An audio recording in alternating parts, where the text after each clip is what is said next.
again, honorable members, SC and Advocate Zikalala. Mukoni, good afternoon. Good afternoon. Thank you so much. We are going to resume the proceedings. SC and Matlala, good luck. We will run until 5 o'clock. The two of you, I spoken to the SC. If you need a comfort break, you can always indicate that give us 10 to 15 minutes comfort break, and then we will grant that. Thank you. Thank you, Honorable Chair, honorable members. Mr. Matlala, welcome back. Welcome. Thank you. Mr. Matlala, can I just go back and make a correction which may have caused some confusion?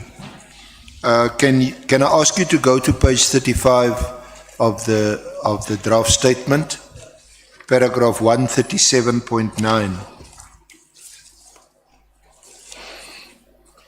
Yes, I'm here. That you see, there's a subheading: allegations concerning my involvement in Tembisa Hospital, and then the draft says, regarding past dealings with Tembisa Hospital, my company has previously responded to RFQs. Yes, I see it. Now, you read that yourself, but the impression was that we're talking to the Tshwane district company, the franchise of the holding company, but in fact that reference is actually to Black AK Supplies Trading and Supplies. Yes, isn't it? Yes. Because that is the company where you supplied, you did various medical supplies to Tembisa. Yes. As I think you said, like if you want 100 or 1,000 water bottles or whatever, then those are the supplies that you make, isn't it? Yes, that's correct. So can you just confirm that is in fact the case? Yeah, that's correct. Yes. Thank you. Now,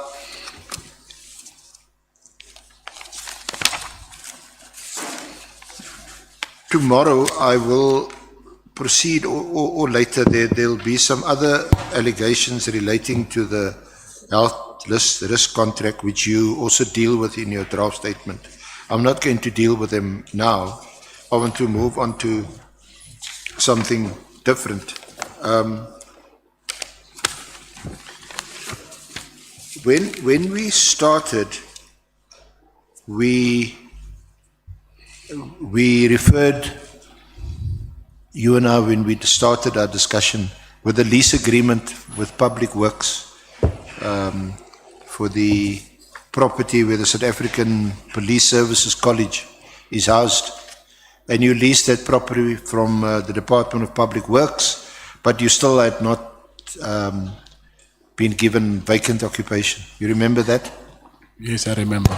And it seems as if you still have not been given vacant occupation. That's correct. But the lease is still in place? Yes. Okay. Now, let's take Honorable Nhlanhla.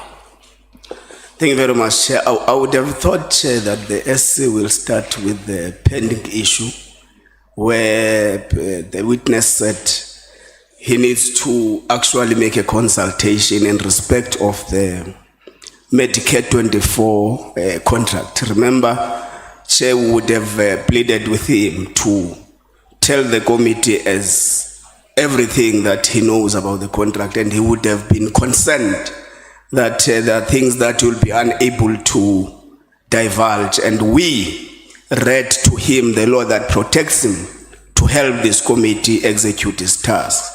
So he said he's going to consult his legal representatives during lunch, and would have thought that when we come back now, the ST will touch that part, then we pass immediately. I see he's now in Tembisa and stuff. So I wanted to raise that, Chair, just to remind the committee. Thank you.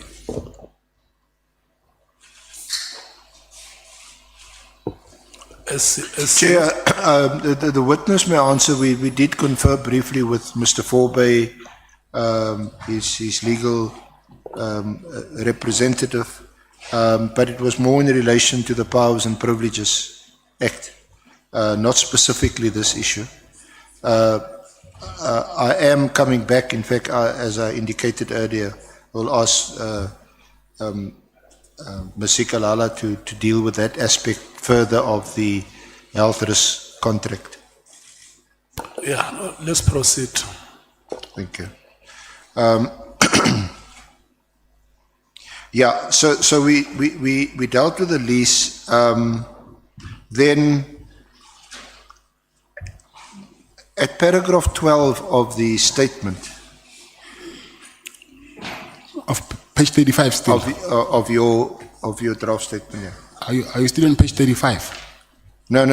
Paragraph 12, it's on page 4 Oh, of paragraph your 12. statement. 12. Okay. Have you got it? Yes. Where you say, despite having a lease over the property, I could not access it. Yes. This is because SAPS members were still utilizing the hospital. We addressed a letter to the National Commissioner of South African Police Services through our then attorneys, and in paragraph 5 of the letter dated 19 January 2024, we stated as follows: through investigations, we established that the hospital was being used by members of the SAPS who has an irregular relationship of a corrupt nature with members of the police who are making sure that our client does not acquire occupation of the property. This particular facility had nothing to do with the tender awarded to Medicare 24 Swani. So just on that, so this letter, you say you use the word we addressed the letter. Who would that have been?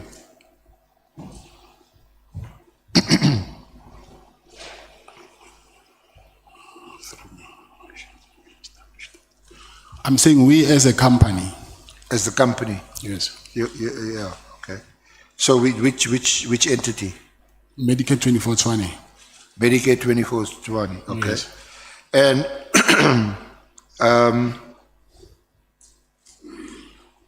and then you say that through your investigations we established.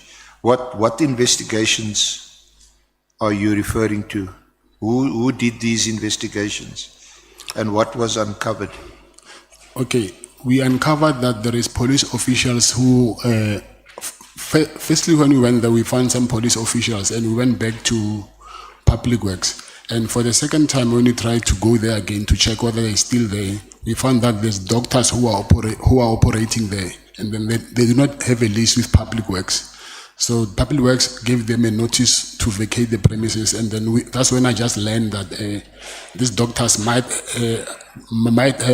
be working with the police officials, senior police officials, to occupy that facility. So that's when I asked if this thing can be investigated, because I was not 100% sure of my assumptions, hence I wanted it to be investigated. And who did you get to do the investigations? I went to the head of National Detectives, General Nhlanhla. To conduct the investigations? Not to conduct the investigations, to check these allegations that I had just heard that there is police officials who are operating with the doctors there. Yeah, I want to get to General Nhlanhla, but I'm still on paragraph 12 and the contents of the letter that your erstwhile attorneys wrote, where they say that through investigations we established that the hospital was being used by members of SAPS who has an irregular relationship of a corrupt nature with members of the police. So which investigations or investigator are you talking about? When we said investigations, we're not meaning that we've appointed private investigators. I'm saying from what we heard, referring to investigations. So it's just based on information Yes. that was gathered, Yes. and from there it appeared that the hospital was being used by members of SAPS who have an irregular relationship of a corrupt nature. Yes. Were there any other details from this information that was gathered by you and your lawyers at the time that you could share with the committee, and this relationship of a corrupt nature?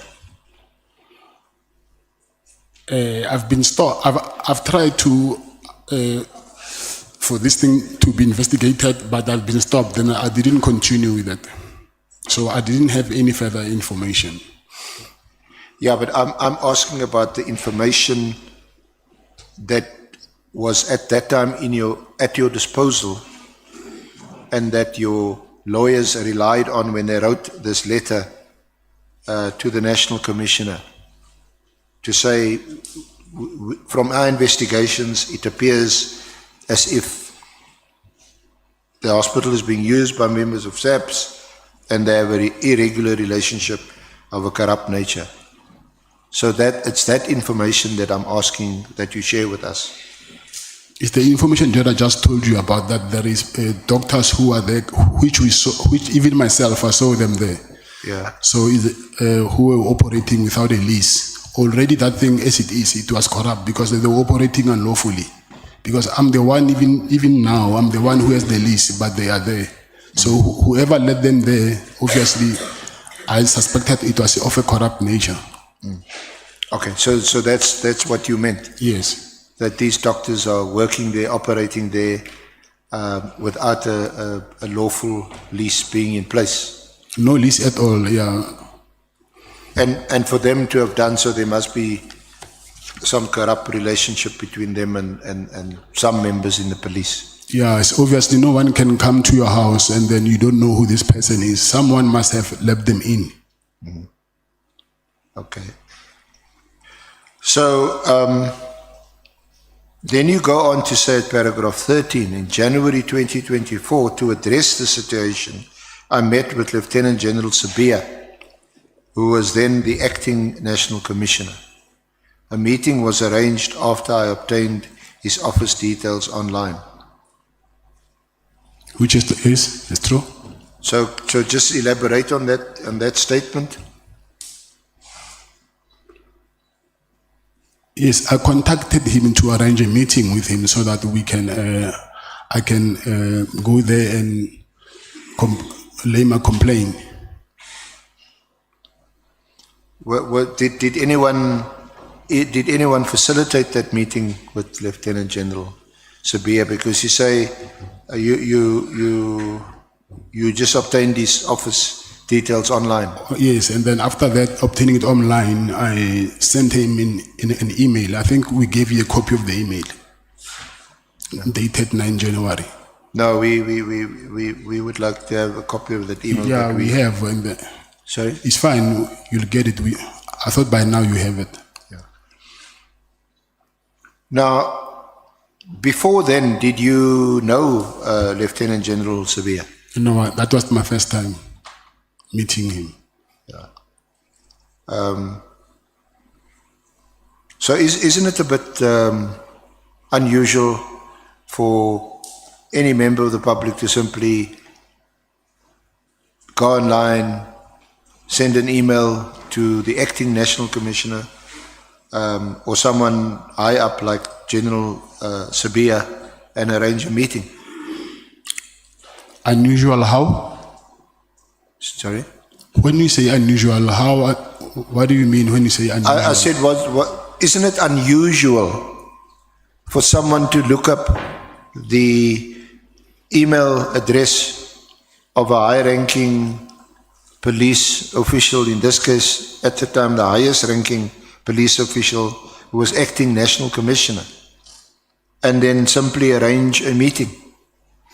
Yes, that's what I'm asking. When you say unusual, I do not understand. What do you mean when you say it's unusual? You hadn't met him before? No. You don't know him? No, I didn't know him before. And you send him an email request for a meeting and he is prepared to meet with you. Yes, maybe if you can see the details of my email, and then you'll understand why he agreed to meet with us. Can you recall the contents of that email? What more or less? I explained what you just read on paragraph 12. Yeah. And then I went further saying that I will institute legal action if my demands are not met. So the basis on which you sought a meeting with Lieutenant General Sabia was that SAPS were refusing to give you vacant occupation of that hospital. Yes. And you thought that he could help or address the situation. Investigate what was the problem, yes. And you didn't get any assistance from any other party to have this meeting with General Sabia? No.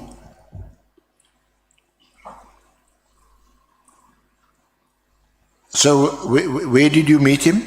At his office? Yes. Were the two of you alone? With my lawyer. So he met and he was on his own? Yes. What is his reaction to this? To your meeting with him? He said he will get back to me. Okay. And then you go on to say that you met with him again in February 2024. Yes, that's correct.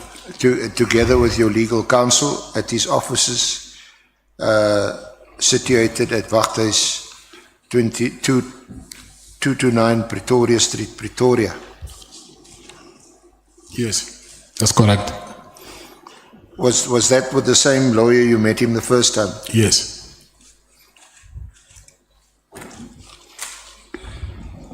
So by the time you met with him the second time in February 2024, was General Sabia still the acting National Commissioner? I don't know about that. When you first met him, how did you know that he was the acting National Commissioner? I did not say that he was the first. He was the acting national commissioner. I said the head of detectives. Yeah.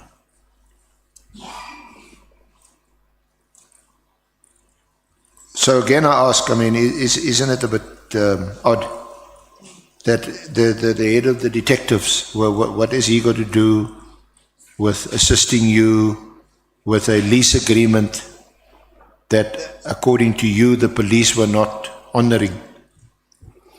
He's the head of detectives. I wanted him to investigate the matter. And second of all, that college is for national police. It's not for provincial or whatever. That's why I went to him as a national detective. So, according to your statement, he then said that he would make his own inquiries and get back to you. Yes, that's correct. How long was the first meeting and how long was the second meeting? It was brief, not more than 30 minutes, I would say. Yeah. And then you go on to say that about 1 or 2 months later, you met with him again at his office. Yes, that's correct. And at that meeting, he told you that it would not be possible for you to take occupation of the hospital, despite the fact that you had provided proof of the award of the lease agreement contract with the Department of Public Works. Yes, that's correct. Did he give you any reason why you would not be able to take occupation of the hospital? He said he took this to the national commissioner. And then he said to me, the national commissioner said, the police are using the hospital, and then they're not going to take any instructions from Public Works.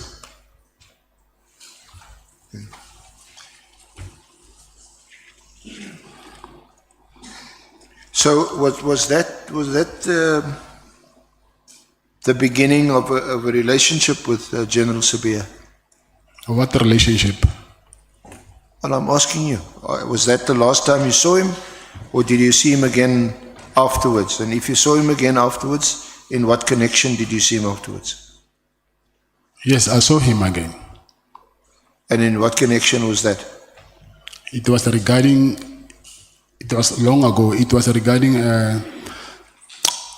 he actually wanted to ask me because he said he was investigating a kidnapping case. And then he asked me if, because the person who was being kidnapped is my very close friend, and he was asking me about him.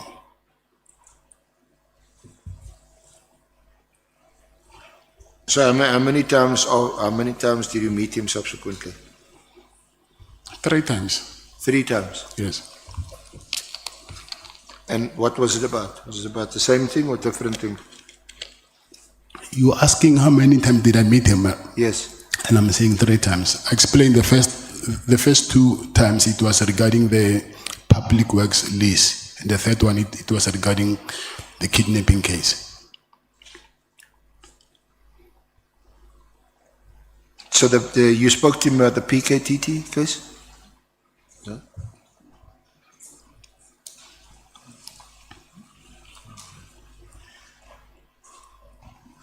Excuse me. Oh, the kidnapping case.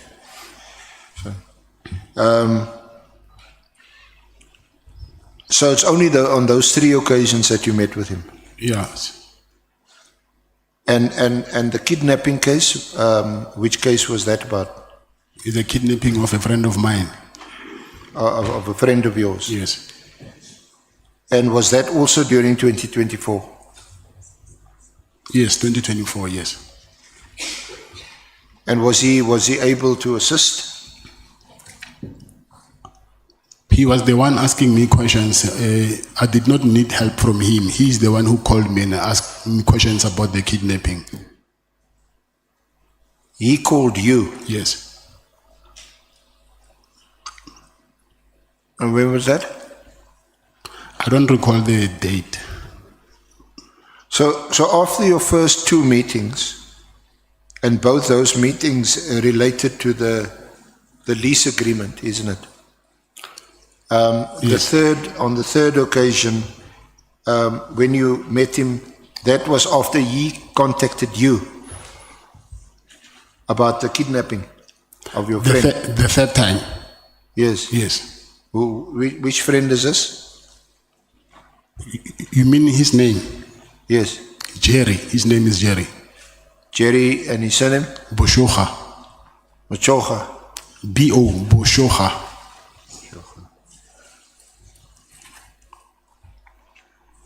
Boshoga. Boshoga. G.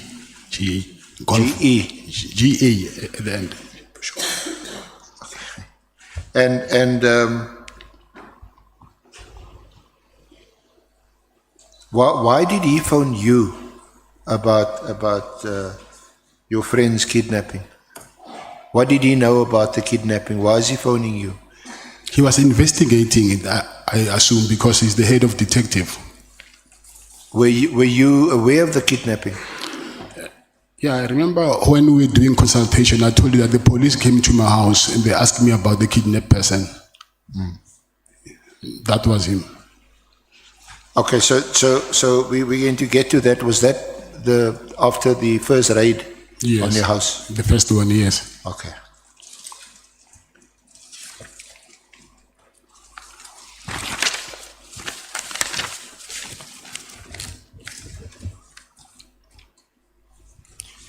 So after he called you about the kidnapping, were there any other calls or any other interaction between you and Sabia, either telephonically, WhatsApp, email? No, nothing. In person? No, nothing. Nothing.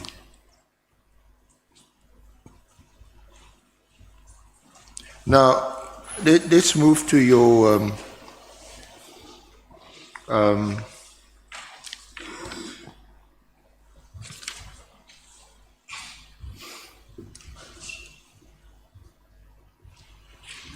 you say that your problems which we will discuss, started when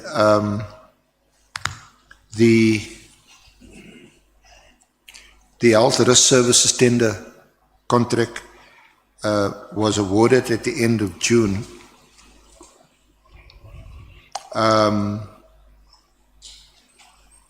But although the contract was signed in July 2024, and you told us that you signed it in the presence of Captain Cartwright, is that right? Yes, that's right.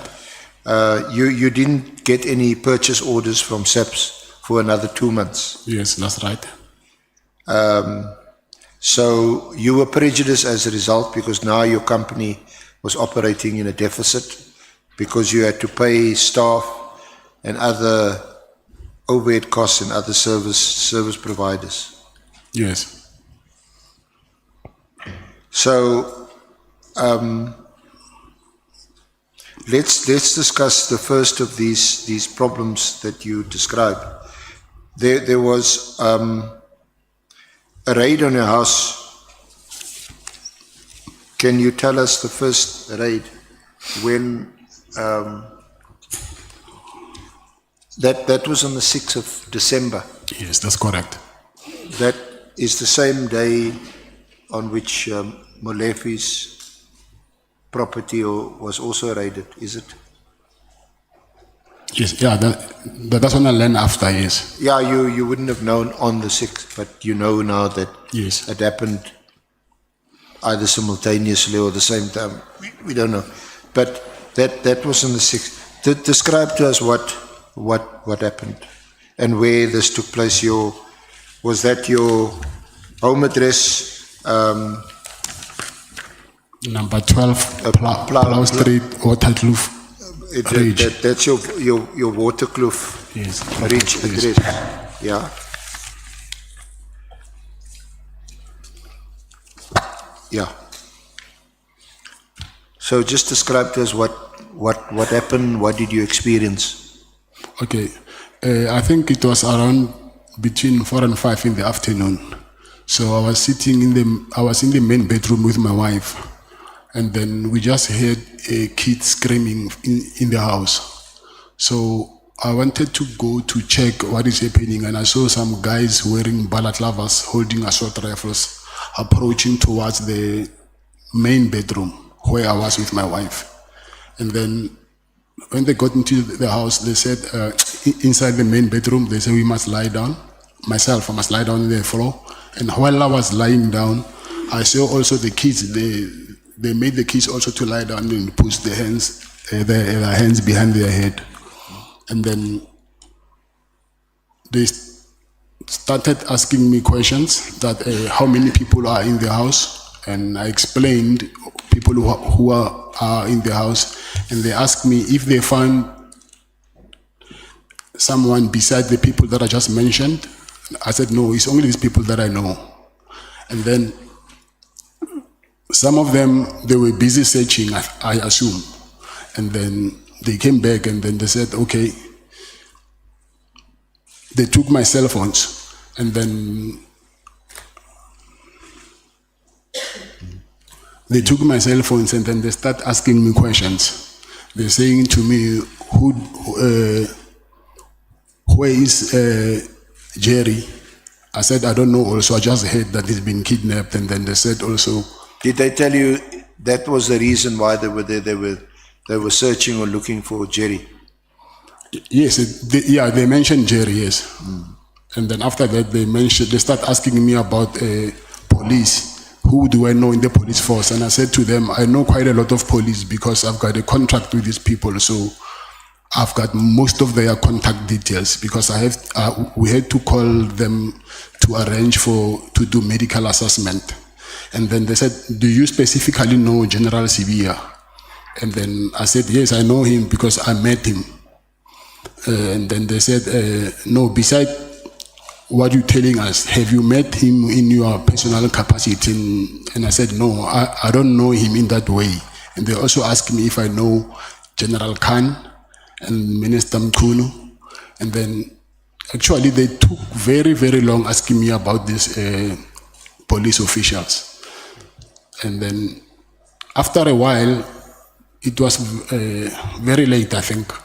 They said, okay, we're taking, at the gate, there is guards there, 2 guards at the gate.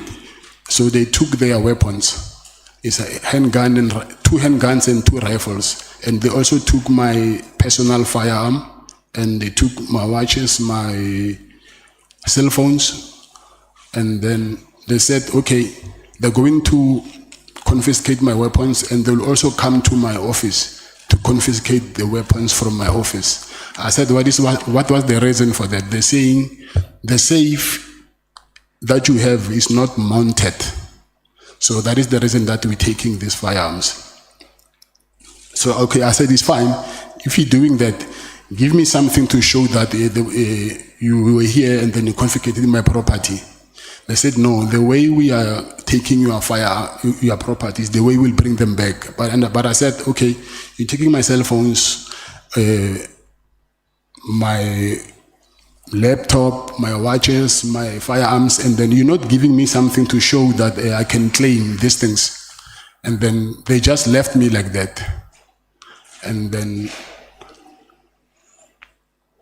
the following morning, it was on Saturday, I rushed to the police station because by then I thought those people were criminals because they were wearing balaclavas with civilian clothing. So I went to the police station and then I wanted to open a case. While I was busy giving them a statement, they've realized that these weapons that I'm mentioning, they're actually booked in their, I think, SAP. Okay, just before we get there, just a few related questions. You're still on this raid. Did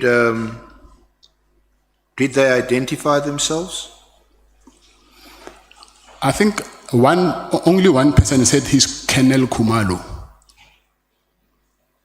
Colonel Khumalo. Kenneth. Yes. Or is it Colonel Khumalo? Yes. Colonel Khumalo. Come again? Colonel. Colonel, yes. Is it Colonel or Kenneth? Colonel Khumalo. Yes. Yeah. Okay.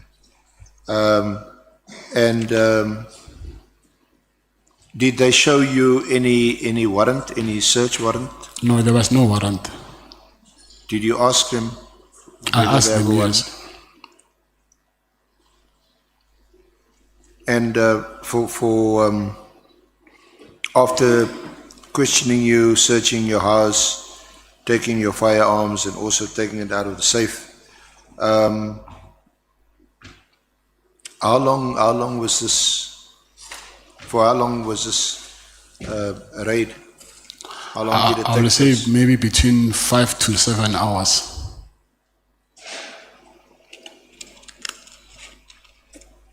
And where were you all this time? In the bedroom? In the main bedroom, yes.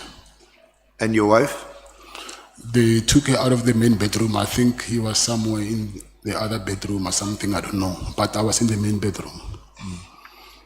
And how many children were home? 4 children. 4. Yes. And what happened to them? Last time I saw them, they were lying down there and then they closed the door, so I couldn't see what was happening. So I am supposed maybe they took them somewhere else. And do you know, or did you hear subsequently what happened to them? How were they treated? Yes, yeah. I heard after, but that's when they left.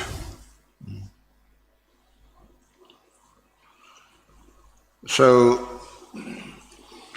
what happened to your place then, there in Waterkloof Ridge? Your place is guarded. Yes. How many are those your own personal security? Yes. They also work for you. Yes. So how many guards were there? 2. 2. Yes. How many entrance gates are there? I've got 2 entries. Both in front or one in the back, one in front? Yeah, the other one in the front, the one at the back. Okay. And were they both guarded? No, the only one that we're using is the only one that is got. The other one is locked, so you can't get in unless if you break the gate. And these guards, are they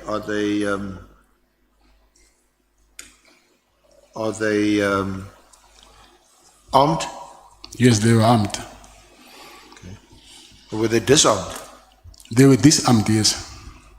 What happened to were their guns also taken by the police? Yes, they were taken by the police. As I understood you, they came there and they said that they were coming to search for Yes, someone that you had allegedly kidnapped. yes. Did they find anybody? No, there was no one. Okay. And you say this raid took place, what's it, between 5 and 7 hours? Yes. You must have been quite shaken by this event. Of course. So when they left, what did you do after they left? It was in the very late, the following morning, that's when I said I went to the police station. Okay. And which police station did you go to? It's Brooklyn Police Station. Sorry? Brooklyn Police Station. Brooklyn. Yes. Okay. SC, let's take Honorable Malim. Thanks, Chair. The SC asked that when they were searching the house, they alleged they were looking for a person. I thought the natural question that should follow should be who's that person? Because it can't be just a person and we leave it there. But once you say a person has got a name. So my question would be, which person were they looking for? Yeah, the witness had said the person they were looking for is Jerry. Where is Jerry? Where is Jerry? Maybe he can answer that in full. No, that's correct, yes. Okay. Are you happy, Honorable Member? May we proceed, SC?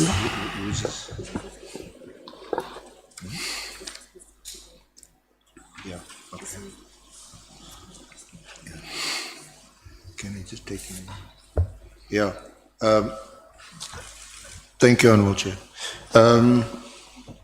Now, we know that subsequently you had also instructed your lawyers to bring an application that was in December also. This happened, we're talking about the 6th of December, the raid on your house. And then you reported it to the police. But then subsequently, and we'll get there, but I just want to make sure that we get the narration, you know, the whole story, the same as you had it in your affidavit subsequently. Can I ask you to go to page 52 of the annexes? It's at the back. I don't have any annexures. See, it's stuff over there. Which annex?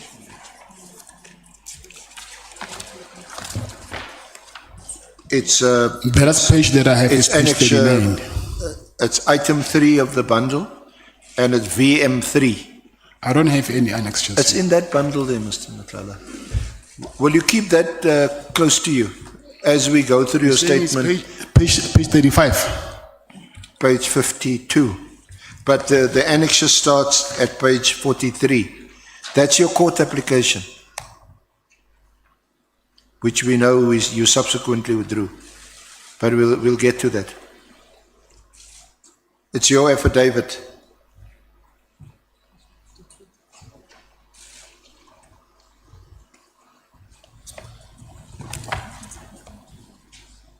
Page 43.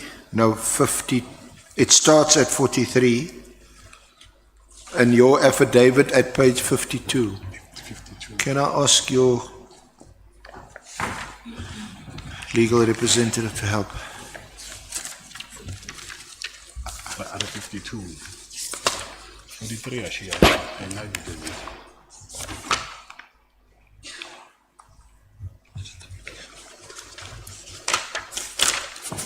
So,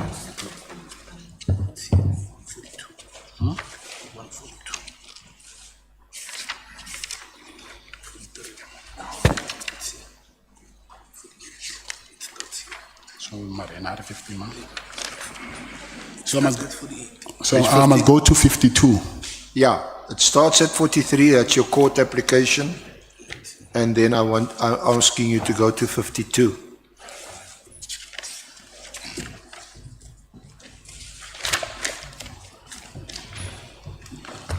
Got it? Yes, 52, I got it. Yeah, Okay, so go to paragraph 13. yeah, I'm on 13. So can you just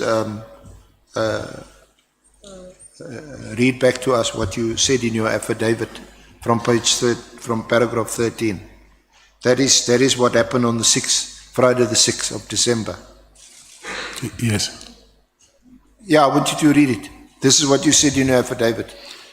Last week, Friday, 6 December 2024, at about 16:45, about 100 police officers that appeared to be members of the Special Task Force, the National Intervention Unit and Crime Intelligence arrived at my home residence. A certain Colonel Khumalo introduced himself and appeared to be the commander of this unlawful operation. Unfortunately, I do not have further information about Colonel Khumalo. Yeah. Do you want to read further?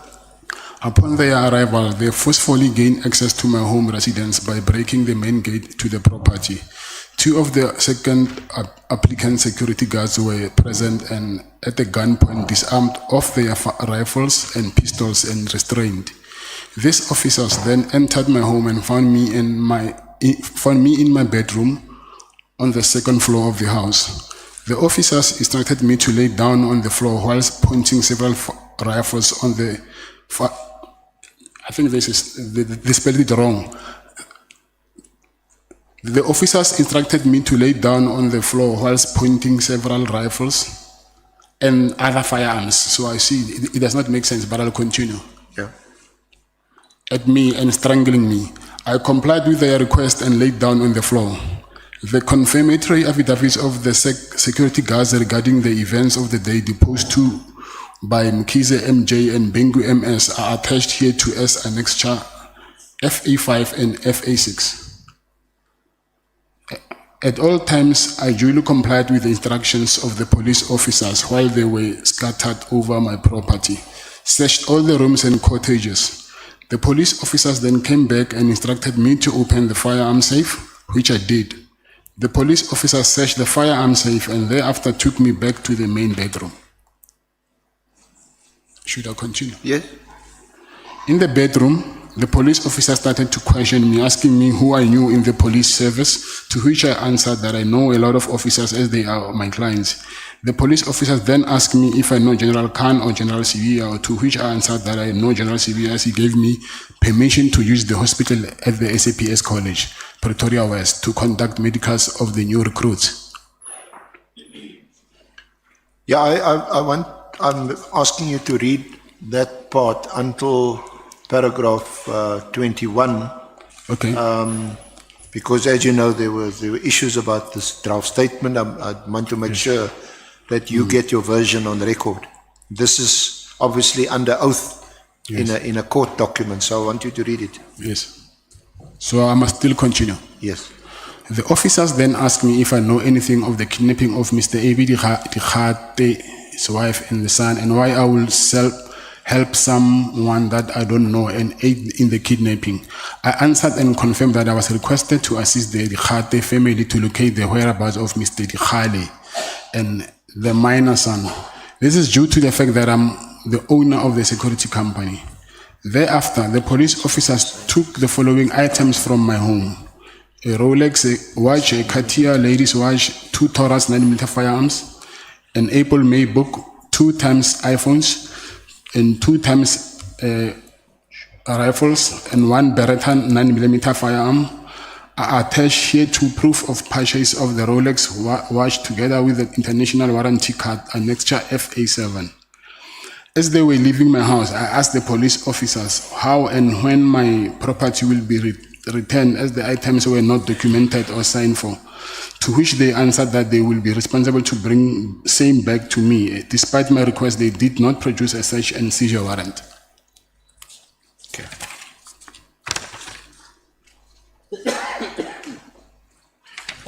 So you had mentioned earlier that and then Honorable Malema had also sought clarification on this, but you mentioned already that the person that was allegedly kidnapped Yes. and whom the police were searching for was Jerry Boshoga. Yes. But we don't, where is his name? There's this, A.B. Tikhale, yes, yeah. sorry? Yes, I see it's Tikhale here. So it's Tekhali's son? No. No. Can I explain that? Yes, please. Yes, Tikhale's wife and Tikhale's son, also they were kidnapped also. So they asked me about Tikhale and Tikhale's wife and son first, and then after they asked me about Jerry. So I see here on my application to the court, I only mentioned Tikhale. Yeah, but that's why I'm asking. Well, Yes. Why is his name not in this paragraph? I don't know, because when I was giving testimony, when I was giving this statement to my advocate for the High Court application, I guess we must have missed the name of Jerry.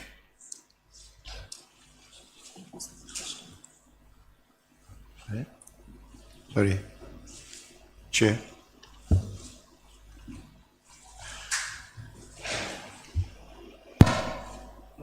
Honorable James.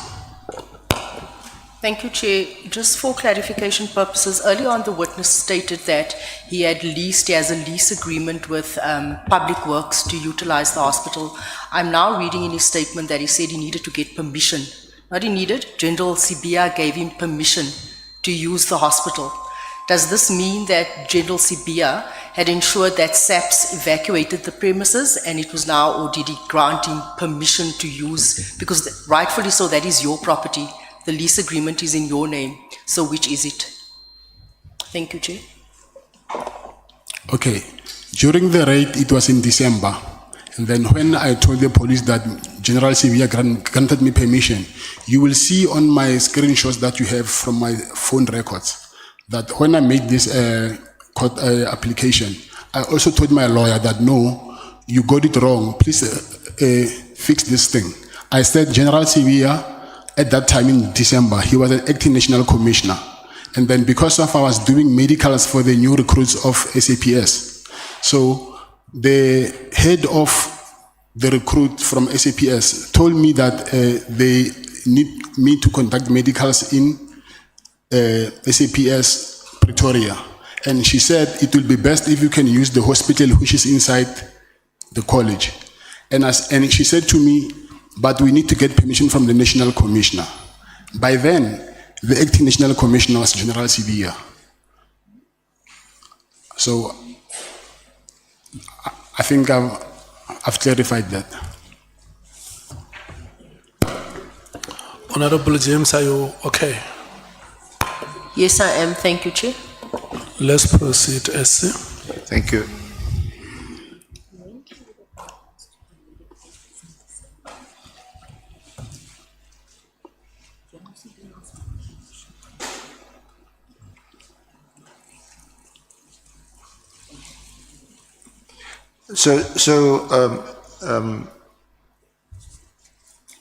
Mr. Matlala, just also to seek further clarification on that question by Honorable James. At that time, General Sibia wasn't the acting national commissioner any longer when you got that permission. I never got the permission. I'm saying they asked me to ask him to grant us permission. However, we couldn't get hold of him. So she ended up getting permission from another general called General Zulu.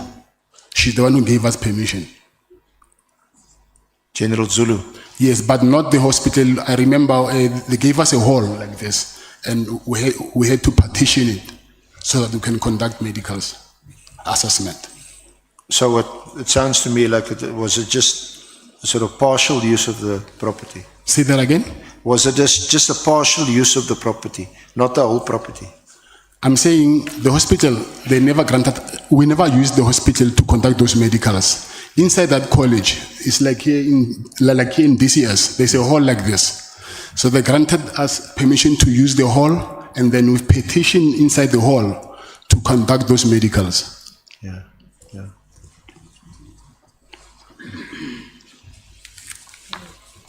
It was,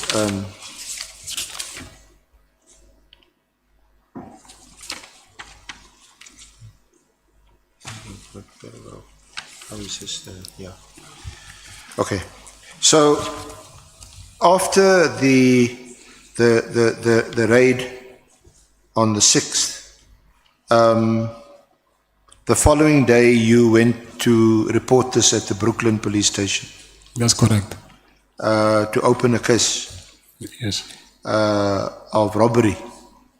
Yes.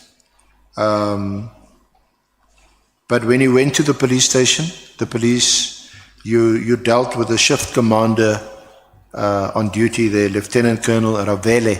Yes, that's correct. And you say he refused to register a case or to open a case. Yes, that's Saying, correct. but this was the police. He can't open a case against the police. Yes, that's what he said. Okay. And you left there, frustrated. Yes. Then at paragraph 24, relate to us what's written in paragraph 24. Sorry, before we can proceed, I need to clarify something which I think I didn't earlier with you. I went to my lawyers actually after the first raid, not the second raid. I just realized, I think yesterday when I was with my legal team.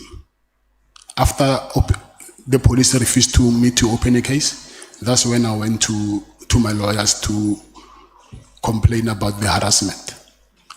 And that was before the second raid? Yes.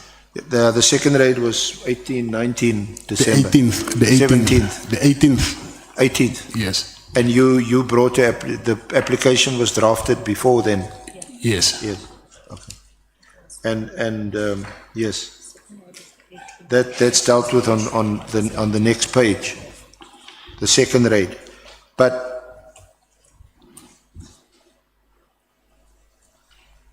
so because during the consultation, you remember we actually asked you about it, and so you also went to your lawyers first. Yes. Yes. Okay.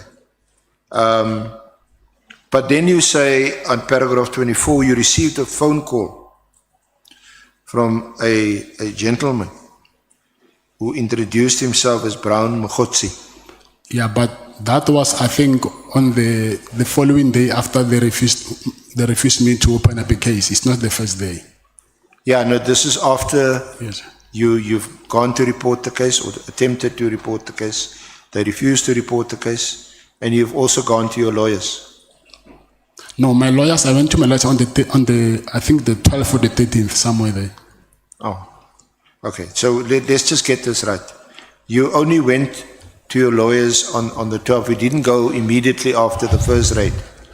You know, the dates, I just remembered now them when they showed me the documents yesterday. Like I'm saying, a lot of things I forget them. Yeah. I'm in solitary confinement. I forgot a lot of things. Yeah. Okay. But are you sure about this that's in paragraph 24? You want to read it? Of your statement? Can I read it? Yes. On 9 December 2024. No. Sorry. No, not the affidavit. Put the annexure one side. Go to your statement, the draft statement. Oh, my statement. Yeah, put that side. You say paragraph? Thank you. And go to page 7, paragraph 24.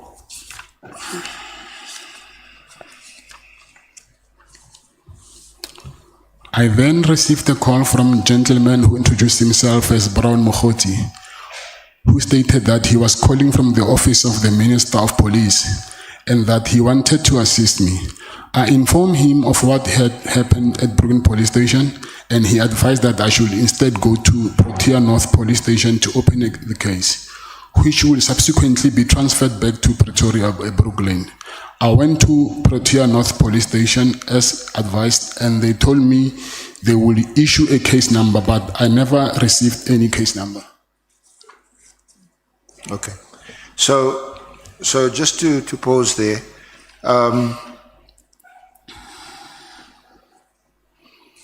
this person you called here in your statement as gentleman that called you and who was Brown Mkhwanazi, did you know him or know of him or know his name before that phone call? I didn't know him before. So you wouldn't be able to tell us where he got your number from? I don't know, because I've been calling a lot of people complaining, so I don't know how he got my number. Okay. Did you complain to anyone in the police after the raid? Some police that you think you may be able to trust? I went to the police station. I wanted to lay a complaint. This a complaint to the police. Yes, but outside of that, you didn't phone General Sabia? I don't have that relationship with General Sabia. So this comes out of the blue to you. This guy that phones, you don't know him at all. I didn't know him He at says all. his name is Brown Mkhwanazi. Yes, I didn't know him at all. And that he was calling from the office of the Minister of Police, Minister Nkunu. Yeah, that's what he said. Okay. Did you not ask him where he got your number from? No, I didn't. I was more interested in that he wanted to offer me his help. But didn't you question him a bit further? Isn't this strange or odd or a coincidence that someone is now phoning you from the minister's office to offer you assistance? It's not, for me at that time, yes, it is strange, but for me at that time, I didn't think in that way.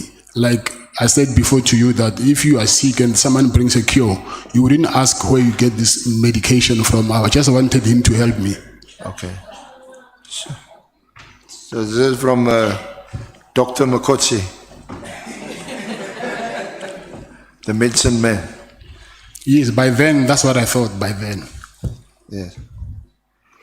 So he says, no, I'm phoning from the minister's office. Of course, you don't know.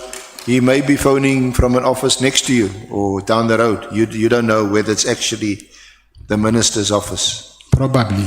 But at that stage, you say, if anybody's offering to help me, I'm quite happy to accept the help. So you're in quite desperate straits that you would accept anybody's help. Yes. Yeah. So you then say that you informed him of what happened at the Brooklyn police station. You didn't ask him why he was calling you or what the background was to the call. He didn't tell you, I heard that you in some trouble and all that. He didn't give you that any detail. He told me that I hear that you've got problems with the police, and then we are here to help you. Hence I said here that he said to me that we want you to go and open a case in another police station, and then we'll transfer it back to Pretoria. So I was more interested in the help that he was offering. It would have been clear to you that he must have some inside information about. Of course, he does. He does, yeah. And you didn't ask him where he got this information from? No, I didn't ask him. Okay. So you took his advice. You went to the Protea North police station, and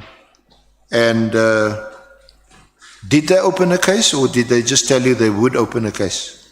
I gave them a statement, and then they said they will register a case, and then they will send me Yeah, you normally get an an SMS. SMS of a case number. But you never ever got such an SMS. Nothing. Did you call Mr. Mkhwanazi after that to tell him that I have not done what you asked me to do? What happens next? Yes, we were in contact. Yes. Sorry? Yes. Okay. Is we going to get to your interaction or your exchanges with Mr. Mkhwanazi in a while. But is that where your interaction with Mr. Mkhwanazi started? Yes, that's correct. That day after the raid? Yes, that's correct. So you say roughly 2 weeks after the first raid, around about the 18th of December, the same unit came to your office. Yes. SC, let's take Honorable Nomvala. Yeah, thank you, Chair. No, I just want to check with the witness, Mr. Matlala, if you say you never received an SMS confirming that the case was opened, do you mean that it was never opened at all, the case? I mean, it was never registered. No, I'm saying it was never registered. Yes. So since that day, it has not been registered. Yes. Okay. No, I just wanted to confirm that, Chair.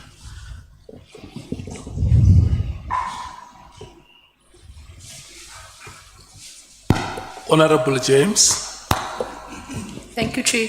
I just want to ask also on the same matter, what was the content of your statement of the docket that you tried to basically open? Is my sound off? Okay. What was the content of your statement? Okay. Is this is what I was basically explaining, that it was on Friday, the police came, they let me lie on the floor, they took my property, they didn't produce any search warrant, and then what I was more worried about is because they took my firearms, which I thought if anything happens to those firearms, I will be charged for that. That's what actually made me to go and open a case. So it was basically theft and police brutality, the case No, type? at that time, I did not know whether they were police or not. So I went to open a case. Then I just found out when I was at the police station that these were actually police. But still, I was worried about the harassment part. Okay, thank you.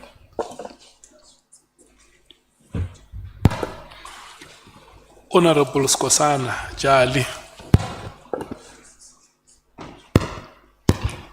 So the harassment part was the one which you said even your kids were harassed on the day. Yes.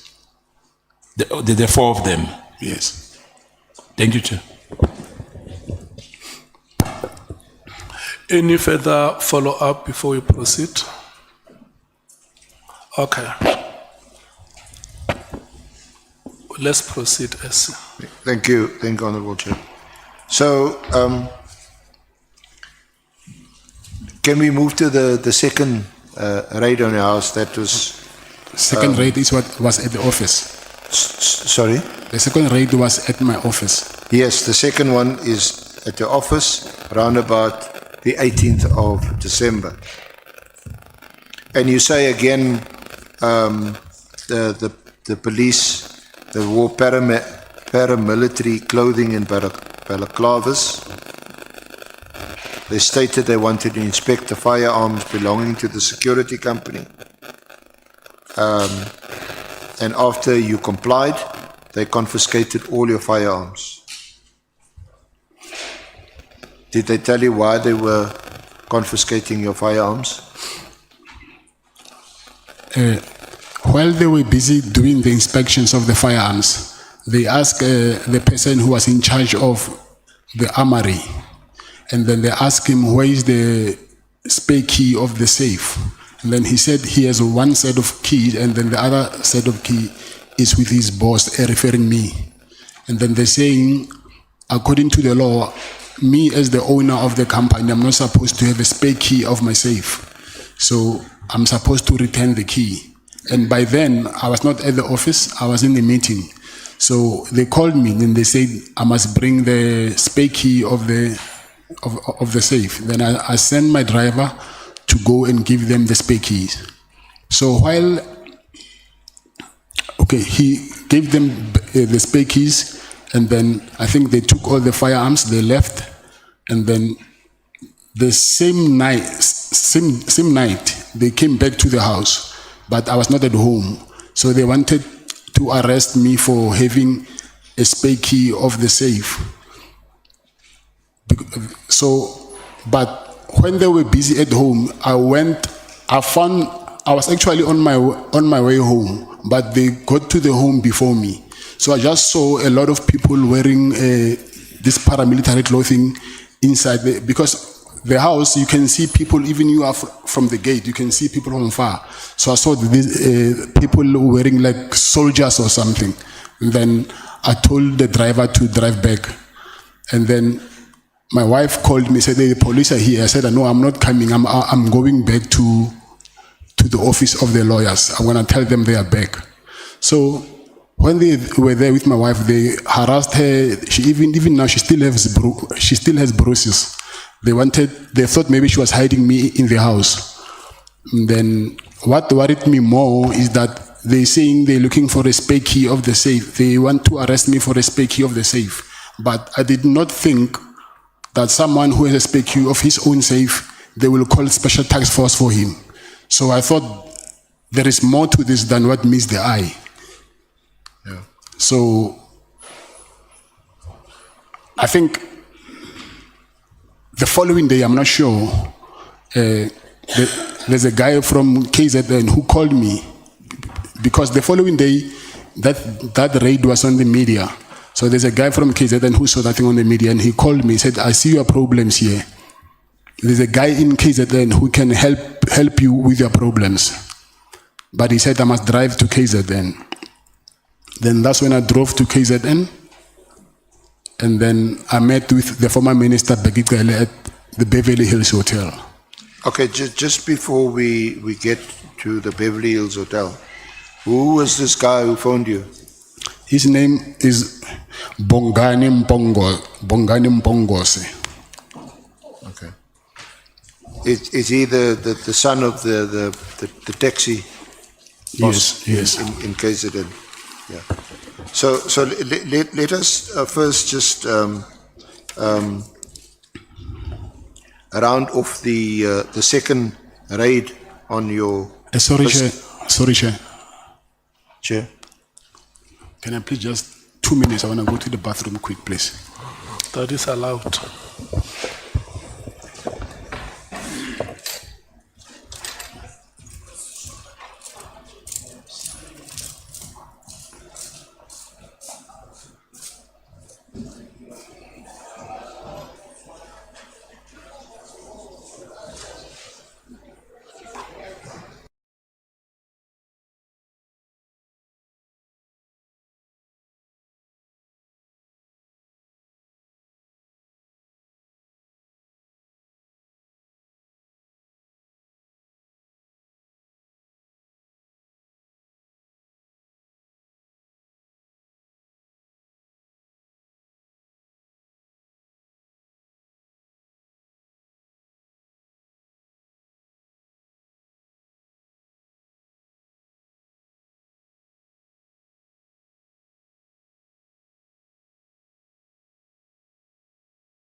SC.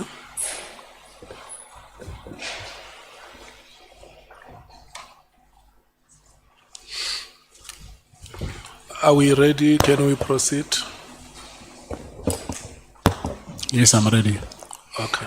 Thank you, Honorable Chair. Honorable members, Mr. Matlala. So, on the 18th of December, did you had gone to the house, but you saw that there was something happening in the house, so you turned back. Yes. Did you go back to the house at all on the 18th? No, I didn't. You didn't.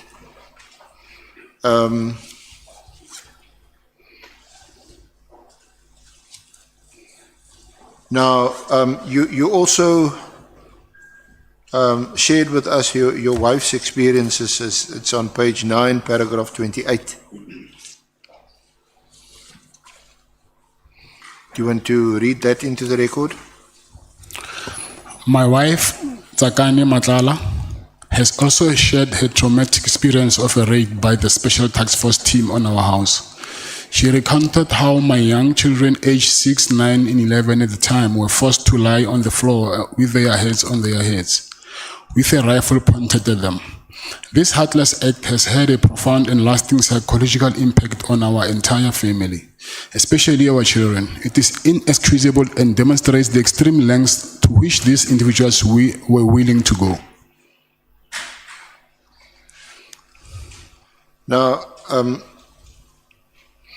you summarize and you say that these incidents are somehow connected. Is that right?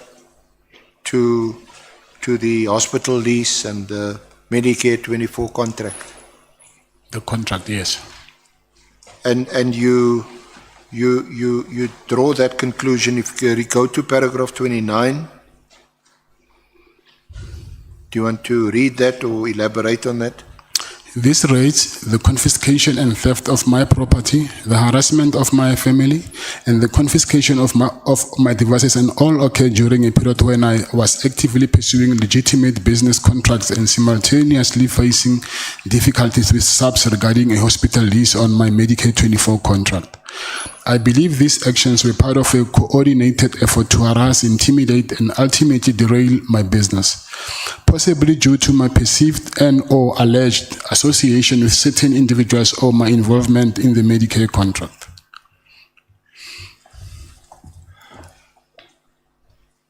So do you want to elaborate on that?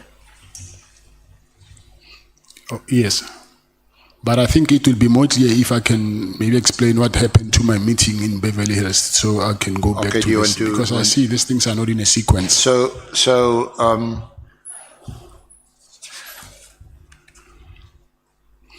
Let's first deal with the court application, and going to your lawyers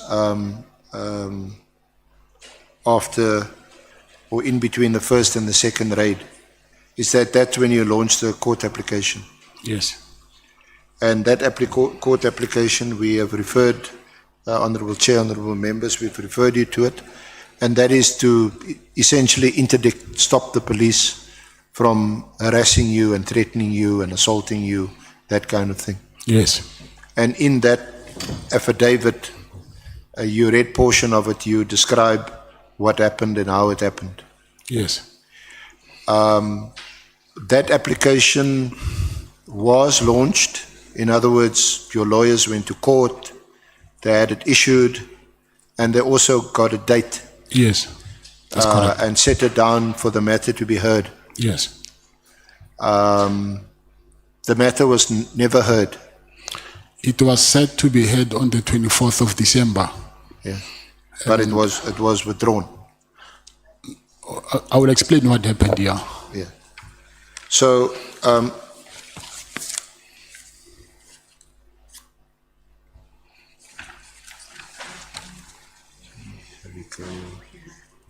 yeah.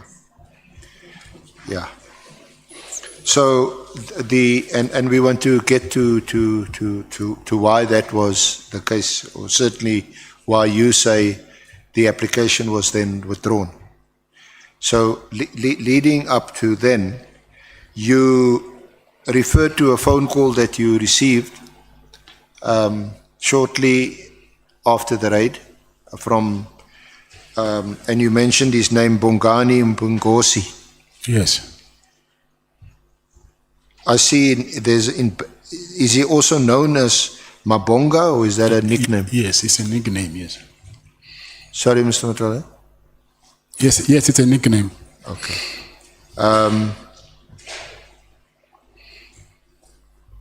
And that was also in December. Was it after the second raid or after the first, or in between? The phone call. The phone call after the second raid. After the second raid. Yes. So that was after the 18th of December. Yes. Do you or did you know Bongani? Yes. Bongozi? Yes. Sorry? Yes. How did you know him? I knew him. How did you know him? I knew him because he was friends with a friend of mine from KZN. Okay. Was he connected to the late Msisi at No. Because they were also in the taxi business. He was not in a taxi. I knew him, but he was not my friend. He was someone, I think he was into security as well, not taxi. Okay. And wasn't his father a big taxi? His father, not him, yes. Yes. Yeah. Because that's how former Minister Cele knows him. His father was in the taxi business. Okay, yes, that's what I also learned but from Mr. Cele's affidavit, but I didn't know about that before. So he's also phoning you and telling you he's heard what happened. Yes. And he asked you to go to Durban. Yes. Why? He said there is someone that he knows that he thinks he can help me regarding this problem of harassment. Okay. Did he mention a name? Yes. Or did he just... Yes. Whose name did he mention? The former minister, Bheki Cele. So he told you to come to Durban and to meet with former Minister Bheki Cele. Yes. And why would it be necessary for you to meet with former Minister Cele? Because he said he will help me to tell these people to stop harassing me. So you're getting offers from help all over the place? Come again? You're getting offers of help all over the place after the raids? Yeah, I will say so.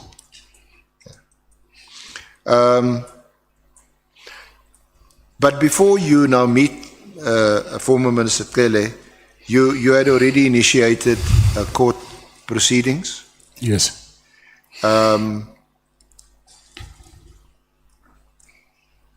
So when do you meet him and where do you meet him? I met him on the 23rd of December. It was in Durban at the Beverly Hills Hotel. Okay. Is that the first time you meet him? Mr. Bheki Cele? Yeah. Yes.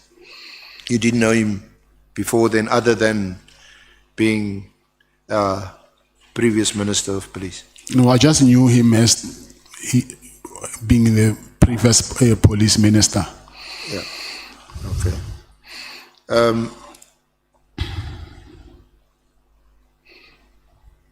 And did he give you any indication that he knew about you and what you do and your business interests? This is Minister Cele. You mean while we were speaking? Yeah. Did he say, oh no, I know you, I read about you, I heard about you? Yeah, actually, he knew about my problem and when I was explaining it to him. But he didn't, I think he didn't know the face maybe, but the name and what was happening, he knew about it. Okay. So when you met him, was it your impression or clear impression that he knew about these raids on your property? No, he told me when I was explaining him my problem. He was aware of it. He was aware of it, okay. And Then you say at paragraph 37 in the last line that Minister Cele then requested you to withdraw the court proceedings. And you describe it here as a gesture of goodwill, and he assured you that he would assist. Yes.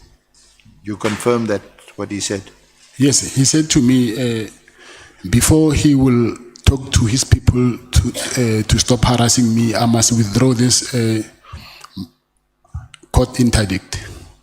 And then it was the night before the matter was supposed to sit in court. And then I called my then lawyer. I gave him those instructions that he must just cancel everything. And then I've cancelled everything. And then he took a phone in front of me. And then he said to me that he's calling Lieutenant General Khumalo. And then he called him while I was with him. And then he told him that, listen, this guy, he just got between a Zulu, but he's not a threat to us in any way whatsoever. But obviously, I couldn't hear on the other end what Mr. Khumalo was saying to him. But after the call, he said to me, it's okay, when you go back to Pretoria, you can go to the police station and fetch your firearms. And indeed, when I went back to Pretoria, I went to the police station and they gave back my firearms. Okay. And the person that he called, when he was in your presence and you could hear? I couldn't hear the other, I could only hear him talking. You but could hear him? Yes. But are you sure that he called Lieutenant General Dumisani Khumalo? That's what he told me. Sorry? That's what he told me. That is what he told you? Come again? Sorry, that's what he told you? Yes. Okay.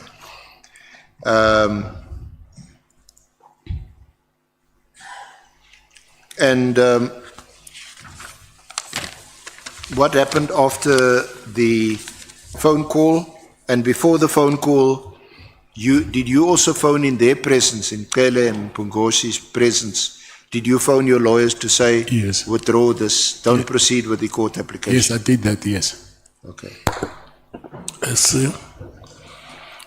May we take Honorable James? Oh yes, where was that? In Zulu. Thank you, Chair. Just clarity, you said that you met with former Minister Becky because you received a phone call that he could assist with your problems, right? Yes, that's correct. Which spoke to the harassment charges against the police. Mr. Becky testified before this committee saying that the reason for your meeting was because you had information for him about the current minister, Minister Nkunu.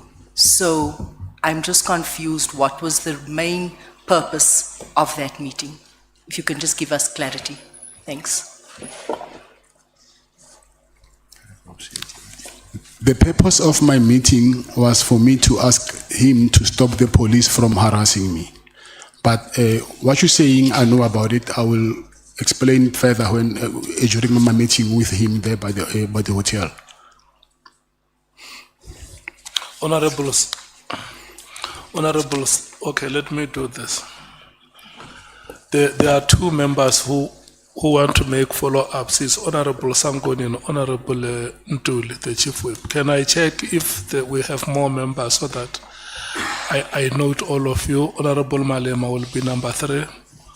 Honorable Ngola, number 4. The list is closed. Honorable Sangoni. Thank you very much, Chair. Good afternoon, Mr. Matlala. You said that you couldn't hear the person on the other side, yes, but you heard Minister Nkunu saying, and I want to... No, Minister Ele, yes. former Minister Ele saying, you are caught in, did you say a Zulu war? Yes. And then when he then said that, I know that you can't hear the person on the other end, but did you get a sense that he was then explaining this Zulu war, or it just sounded like the person on the other side knows what a Zulu war is? That I cannot explain, but that's what I heard him saying, that I'm caught up between the Zulu war. What it meant even today, I don't know what that means. Chief Whip. No, thanks, Chair. The first question I wanted clarity has been asked about the Zulu War, and let's leave it where you answered it. The second one, Mr. Matlala, is that if I heard you correctly, and you obviously indicate if I did not get you properly, there is a person who called you from KZN and advised you to interact with Mabonga. Or is it Mabonga who called you Yes. to prepare for a meeting with former Minister Cel? Yes, it's Mabonga who called me. Okay. No, thanks. Honorable Malema. Mr. Matlala, you said the people who rated you, amongst them was a person called Kumalo. And then you go to a meeting, you tell Kele your problems. Then Kele says, withdraw the case. You withdraw the case. On the phone, you call your lawyers, withdraw the case. Kele calls a person called Kumalo. He says, no, this guy is caught in a battle or a fight, a Zulu war. Yes, withdrawn a case, something to that extent. And then when he drops the call, he says to you, when you return to Pretoria, go and take your firearms. When you return to Pretoria, you get your firearms. Do you have any reason to doubt that indeed he was talking to Kumalo? Because the person who was at the center of taking your firearms was Kumalo. No, I didn't say I had any doubts. No, I'm not saying you said that. I'm saying, do you have any reason to doubt that he was talking to Kumalo? Because the person who came to fetch the guns is Kumalo. Then Kumalo get calls, the guns get returned. I mean, the guns, you go and collect the guns. So when Kele says, I spoke to Kumalo and you get the guns, you have no reason to doubt that Kele was talking to Kumalo? No, I didn't have any reason to doubt at all. Thanks. SC, let's proceed. You forgot. Oh, yeah. I forgot you, Honorable Ngola. And I see that there are members who are triggered by...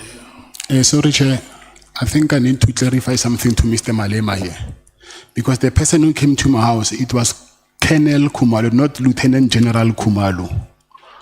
However, Lieutenant General Kumalo, I just learned now that he is the operations manager of this PKTT unit. He's the head of this unit. I just learned now through the affidavits.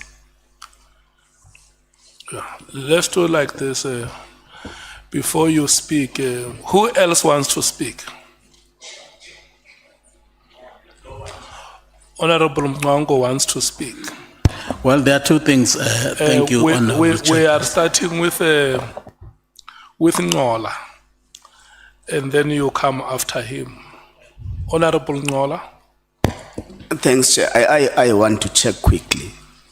Was the meeting between you and the former minister on the 23rd of December or on the 18th of March? 23rd. 23rd December. Yes.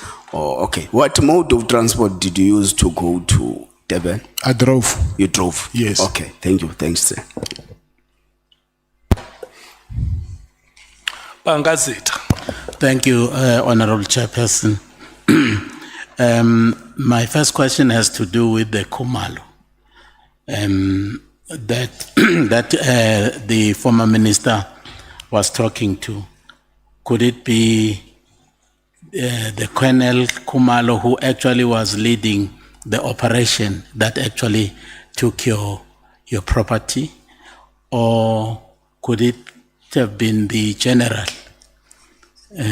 Because there are two Kumalos that are involved that you have already mentioned. And my second question has to do with Mpungose. Whether you have known Mpungose before the call that actually he made to advise you to actually meet with the former minister to discuss your predicament. Okay. The first question, actually, there's three Kumalos.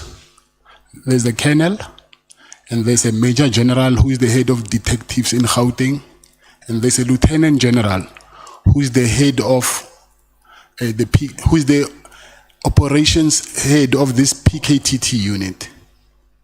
So the person that I'm referring to is Lieutenant Dumisani Khumalo, who's the head of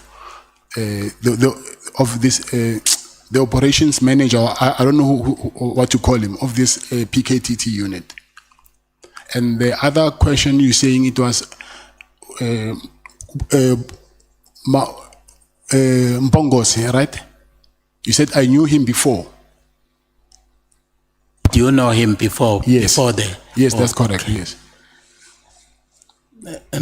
Well, no, I will come back at some other time. Okay. I'm looking at you one by one, honorable members, that we proceed. Let's proceed. Thank you. So, Mr. Matlala, you quite nicely explained the differences between the three Kumalos. Yes. Is that something you learned later? You seem to be pretty well informed. Yes. It's because while I was complaining to Minister Kele, I just learned after, even myself, because when I applied for that High Court application, remember they give you the right to reply. So the person who replied, it was General Khumalo. You know, the respondent must reply. So the person who replied, it was General Khumalo. And while I was, but we'll get to that later, but when I was with Mr. Kele this year now, when he used to come visit me, to visit my penthouse here in Pretoria, he told me that I was under the impression that Lieutenant General Khumalo, Dumisani Khumalo, he was the one who replied to my High Court application. Then he explained to me that no, actually it is General Mbuso Khumalo, who is the head of detectives in Gauteng, because the unit that is operating here, I think it's a joint venture or something with a PKTT thing. So he explained that thing to me. Then that's when I understood that, okay, there's also Major General Khumalo, who is the head of detectives. And then Lieutenant General Khumalo, he was the overall head of this PKTT unit. So that thing, I also got it from Mr. Kele. Thank you. So it sounds to me the same sort of combination of PKTT and the Gauteng. I think they would be the elite sort of drug syndicate unit under the other Khumalo, who also raided Molefe on the 6th of December. Were they the same police who raided you on the 6th of December? I will say the same unit. Same unit. Because I think that thing happened while I was raided, he was also raided. So it cannot be the same people. I don't know. Maybe they came to me before and went to him after. I don't know that. But because I was never arrested that day. So maybe they came to me first and then they went to him after. I don't know that. Yeah, I don't. But what I know is they are dealing in political killings. Hence they call it the political killings tax team. So I thought that they were dealing with political killings. Okay. So it certainly then appeared to you that former Minister Kele was someone who could assist you and did assist you. He did assist me. Your yes. firearms were all returned. Yes. Assist you. He did assist me. Your yes. firearms were all returned. Yes.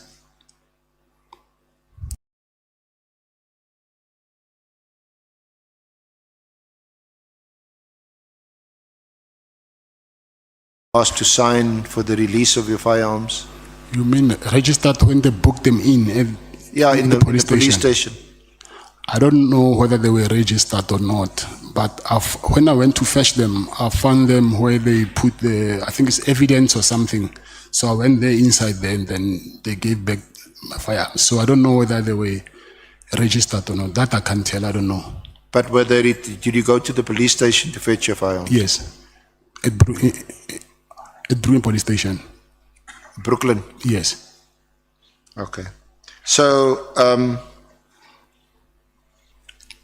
I'm going to deal with your interaction with Mogotsi and those WhatsApps in a bit more detail later. But Let me just complete the narrative in relation to your relationship or your interaction with former Minister Cele. Yes. So when you, and we deal with it at from paragraph 74 onwards in your statement.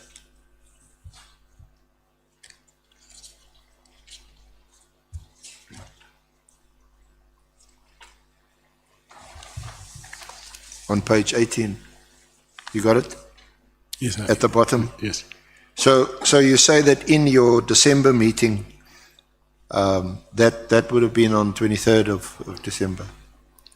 You showed Minister Cele your phone, and you told him that this Brown Mkhwanazi was busy asking you for money. And then you say you told Minister Cele that you were going to block Mkhwanazi since Cele was able to assist you. But former Minister Cele then tells you not to block Mkhwanazi because Mkhwanazi will lead you to Minister Mkhunu. And his advice to you was that you must keep on entertaining Brown Mkhwanazi. You confirm that? Yes, I confirm that. So just maybe elaborate and expand a bit on that statement. Yeah. For me to elaborate that, I think I need to go back to the second raid from my house. Yeah. Because when they came for the second, not for the raid actually, when they came to arrest me for the spare key of my safe. So when they left, I actually called Brown, and then I told him that, listen, these people that are harassing me are here. And he said to me, you know what, I need to bring specialized investigators to come here and then see actually who are these people and then who are they, who did they report to. And then he said to me, but these people are not from Pretoria, so you need to, you'll see on the proof of purchase from my bank statements that I paid him. He said to me, you need to book them accommodation, so send me money so I can book for them accommodation. I said, but you said to me that you're working from the office of the minister, so why must I pay the police to do investigation? So I said to him, okay, can you arrange that I see the minister? Then I tell him that why must I pay for police investigation? And he said, no, the minister now is not available. Do you really need help or not? And then I actually gave him the money. I sent him that money. And then, but there were no people came to the house to do any investigation. And then, I think after 2 or 3 days, he said to me that is almost this January 8th thing that they celebrate every year. And then he needs help that I must. So just just before you go, how much money did you give him?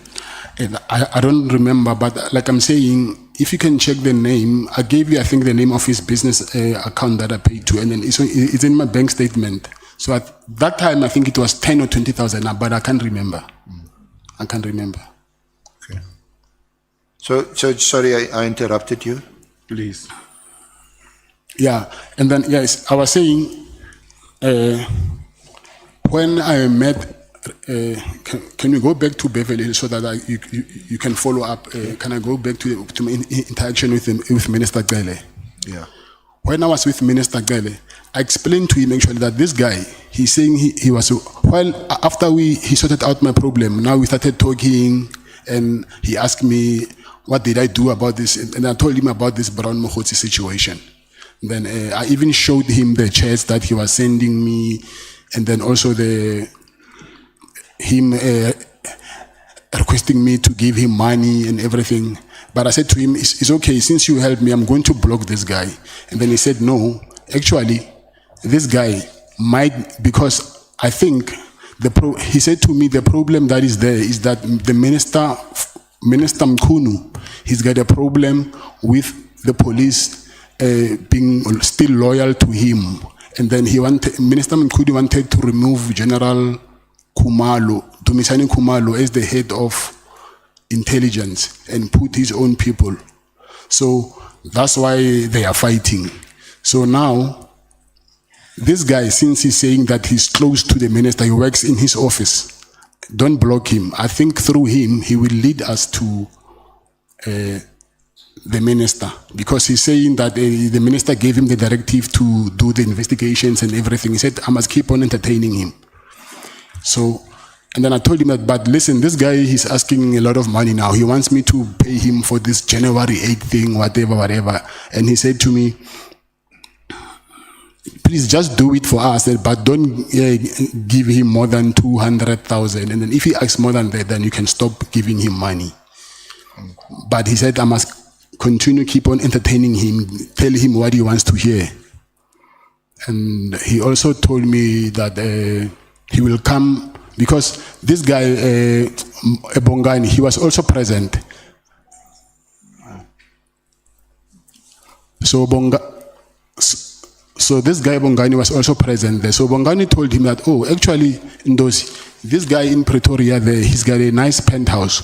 Because you like to visit Pretoria a lot, when you're that side, he can offer you accommodation. And I said, it's fine, I don't have a problem. When you're this side, I can offer you accommodation. And then... Sorry, Chair. Chair. The point on January 8th, don't give him more than 200,000. If he asks for more than 200,000, don't pay. Did you ever pay for that January 8th? Yes, I did. How much? I'll say between 150 and 200. I'm not quite sure about it. Did you pay the money to the account given by Mkhwanazi? Yes, there's also proof of payment for that. Okay. Mkhwanazi, is there anybody who wants to speak to this matter? Okay. Honorable Nomvalo, Honorable Skosana, Honorable Sangoni, Honorable Nwango. Yeah, so when you paid this 150,000, was it upon request from Mr. Brown Mkhwanazi? I mean, Yeah. so he requested. Yes, but I didn't pay 150 once. It was accommodation, flights. So did he what he wanted the money for? Did he say that, can you give us this assistance for this activity? Yes, he said that. He said for January 8th. Yes. Did he mention who was also to benefit from that amount? Yes, he said the minister. So he was asking the money on behalf of the minister. That is how he requested for it. According to him, yes. According to him. Yes. Him and the minister, or the minister only? Say that again? Him and the minister, according to his request, was it for him and the minister or for the minister only? No, it was, from what I understand, the minister sent him to go and ask for donations there and there. Okay. And then I was one of them. Okay. And then he asked me that money so I can donate for them for this January 8th thing of theirs. So I don't know who was going to benefit there. So you just send the money, you don't know how it was spent and on what? You don't know. You just sent it. The flights, I paid them directly. I knew this is what the flights, because he sent me the ID numbers. Okay. So I have them on my WhatsApp chats. So which ID numbers did he send? For who? For different people. For different I people. think maybe 10 or... I don't remember how many people. The ID number also has, I assume, when you book for a person, you use an ID number and full names. He sent me copies of IDs. Okay. So was an ID of the minister part of those copies? No. It wasn't? No. Okay, thank you, Chair.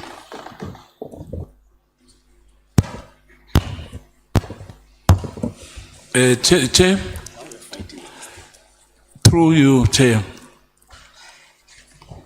I think the witness is aware that if you are aware, Mkhwanazi, that Brown Mokgotsi, with others, he was one of the fundraisers on CR 17. Do you know that? He was what? One of the funders. Funder. Yeah, in other words, he was raising funds for CR 17. Oh, I'm not aware of that. Thank you. Now, I believe that I thought perhaps he was an extortionist, because what you said, that he said he calls you from the office of the minister, am I right? Yes. Like he was working with the minister. Yes. Hey. Ayudlalile ngawe mfethu. But what is your question, Charlie? No, uyayizwa wena ngeke uyizwe che because iyahlaba vele. Kodwa ke I'm saying he was extorting money from you. Ngendlela kwenzeke ngakhona, am I right? Yes, no, I agree with you. Thank you, Chair.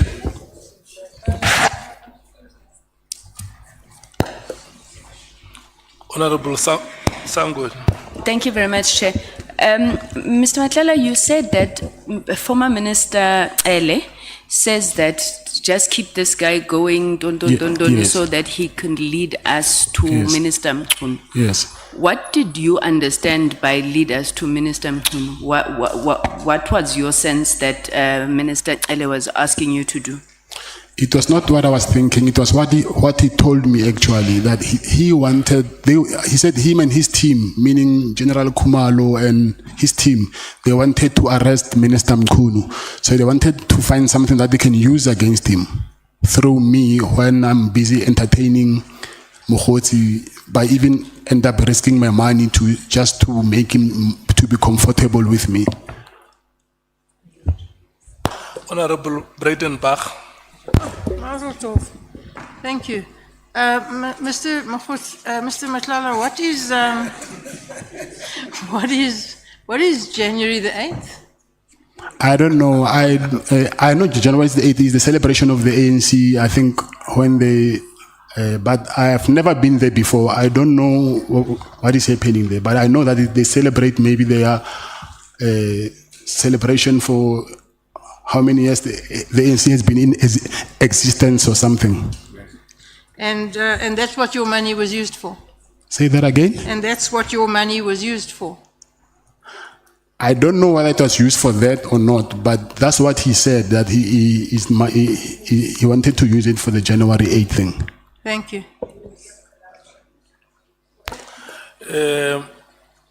Bangazit, I will come to you, Mkhalak. Well, thank you. I just wanted to make sure that I understand. Because when the former minister was here before us, he said that the meeting was actually initiated by you through Umpungos. Yes, I saw it. Because you wanted Minister Cele to actually advise you what to do about what actually had happened. That's one. Two, whilst we were discussing that, there was an issue which you raised with Minister Cele, that you had been approached by a certain person, whom I believe is Mkhwanazi, who had asked you if you could actually fund the campaign of a particular leader of a particular party. Is that an accurate? I said that, you're saying I said so? Are you saying that I said that I must fund a particular? Was that actually said to you? Because that's what the Honorable Minister said to us. Okay. He said you told him that you had been approached by a certain person whom I believe is Mkhwanazi, Yes. to actually fund the campaign activities of a particular leader of a political party. And in this instance, Honorable Minister Cele thought that it was the Minister Mkhwanazi. Now, you say you actually made a donation, and some of the witnesses that had appeared before us had actually said that the donation was meant to finance the cost of Mr. Mkhwanazi's associates who actually were attending the January 8 statement in Cape Town. Yes. That money was used for transport, accommodation, even for was it a gala dinner? And apparently Mokhosi did not pay for that, and General Sbiya ended up paying because he was present. Okay. First of all, it's good because we have the ID numbers of the people who went there, because they are in my phone. He sent me the list of the people who were supposed to go there, because I booked flights for them through my office. So those people, I think at later we can confirm whether they are Mr. Mkhwanazi's associates or not. That I don't know. I just booked flights. They did not know, is this person close to Mr. Mkhwanazi or not. And then anyway, Mr. Mkhwanazi, he never said that the money is for funding the presidential campaign of Mr. Mkhwanazi. That's what Mr. Cele told me, that this one wants to be a president. He thinks he can be president of the country. And then because they assumed that Minister Mkhwanazi, but by then he was not even a minister. Because Mr. Cele asked me that, how did you get this contract? By then, it was him who was the minister, not Minister Mkhwanazi. And then he assumed that between him and General Sbiya, because of the saying, I'm close to Sbiya also, they might have participated for me to get this healthcare contract. So they assumed that the money from the healthcare contract was supposed to fund his presidential campaign. Oh, okay. Honorable Malim.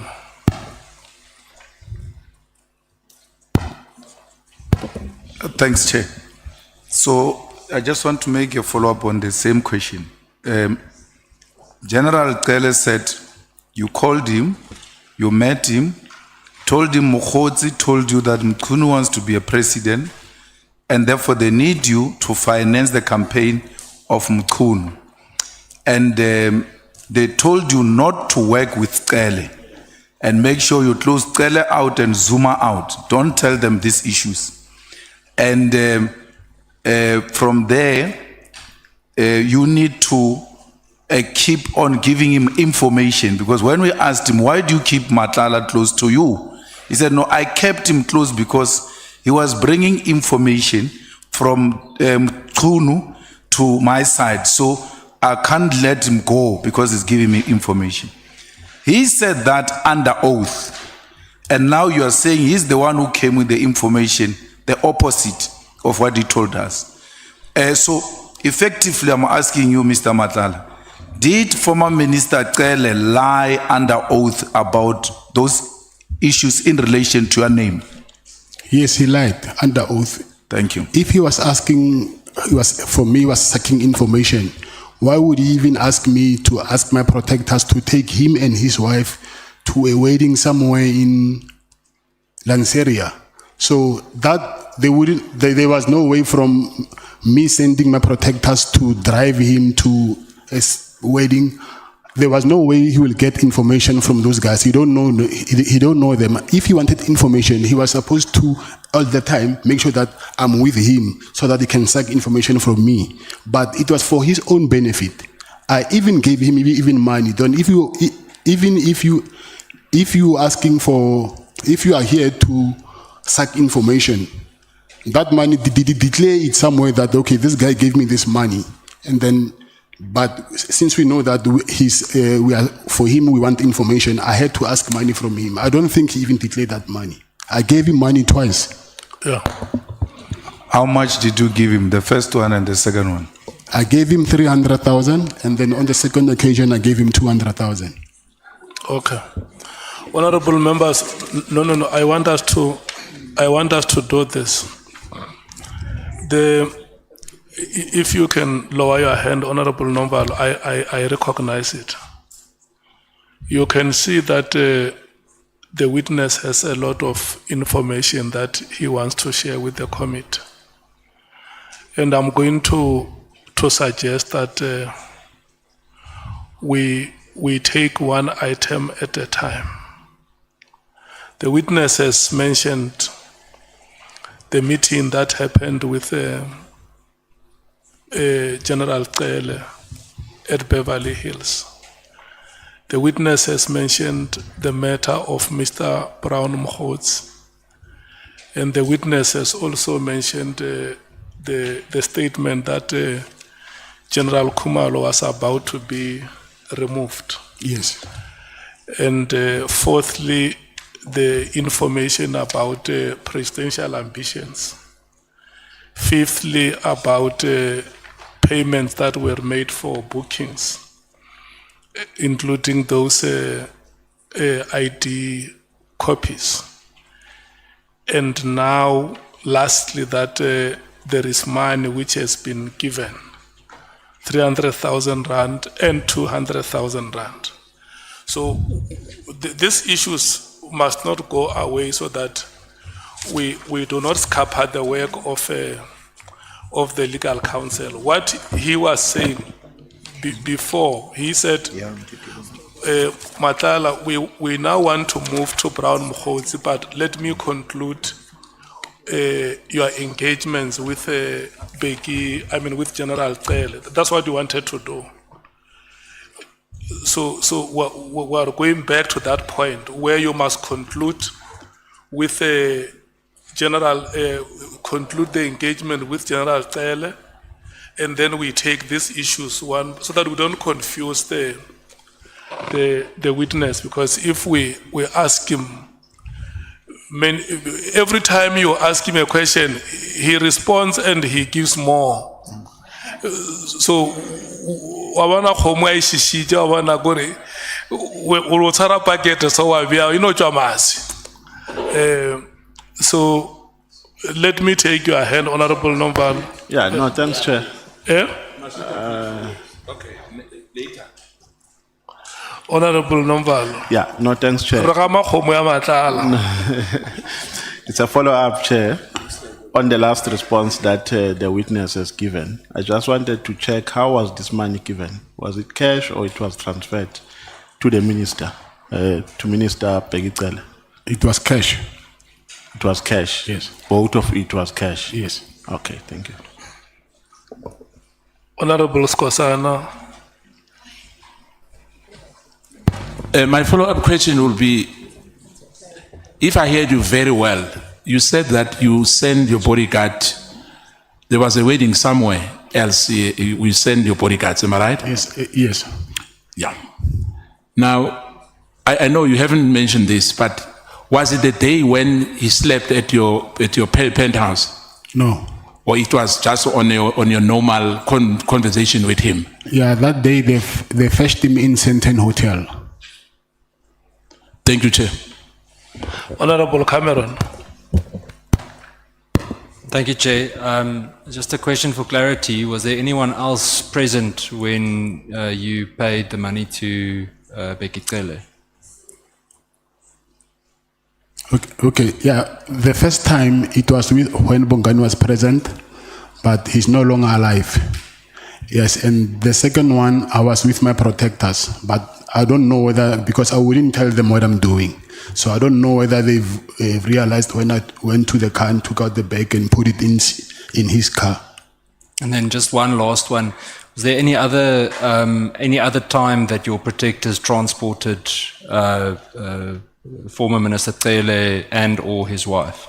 Yes, they took him to a wedding in Malda's Drift, some place called Malda's Drift.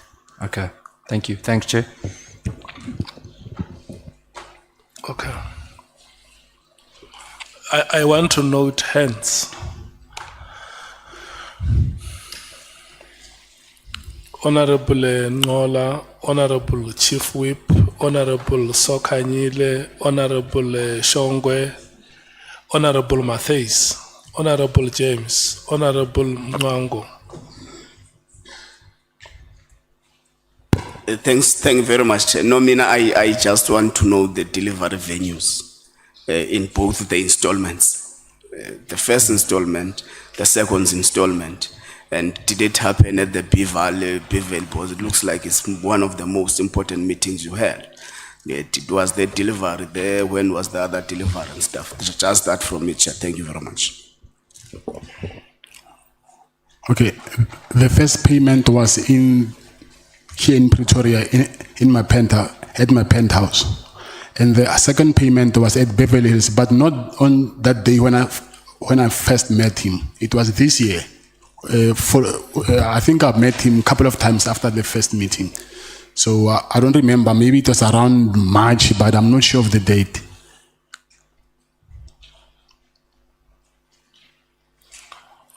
Chief Whip.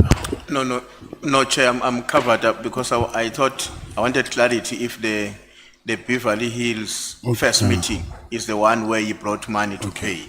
Because I wanted to know why would you bring money for the first meeting, nobody has asked for it. But he has helped us to say it was on a different occasion. But maybe what was the money for on both occasions? Was it specified? Why is this money required? Okay, when he came here in Pretoria, then he called me. He got first to my apartment, and then I found him there.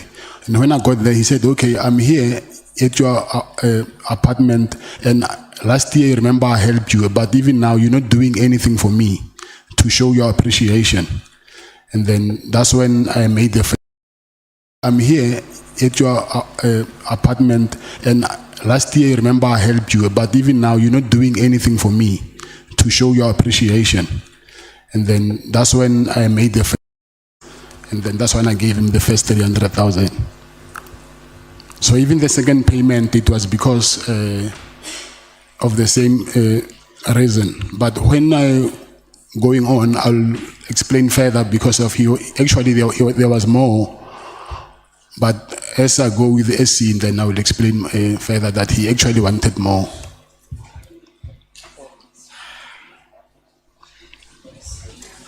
Yeah, I wanted to warn you against running ahead of the witness.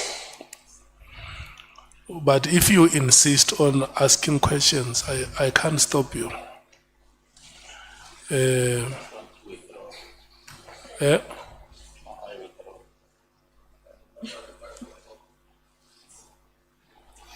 Honorable Sokanyile.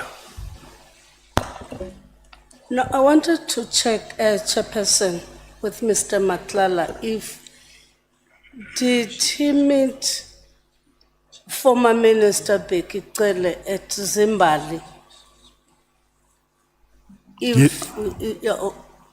What were they discussing on that?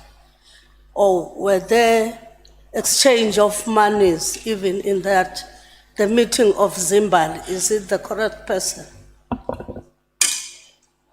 Yes, at Zimbabwe, that's when he said to me he wanted to introduce me to General Mkhwanazi. Yes, we met at Zimbabwe. And then the reason for that, that's when he wanted to introduce me. He actually called him to come there as well, but that day he said he was going to meet the king, so he couldn't come, the Zulu king.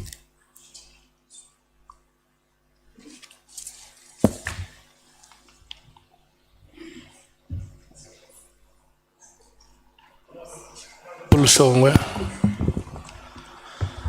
Baba Mkhwanazi, you nami ngithi Mkhwanazi nangu mama weDA yongifake kulento lo mama weDA yongifake Baba Matlala, I need to ask something la. Actually, there's something you said emuva when you said the reason you are here is because you were failed by either a state or somebody. Is there maybe a chance you saying this to get back at Ubaba Cele? Is he the one maybe or failed so that you do you understand? No, I don't understand. Okay.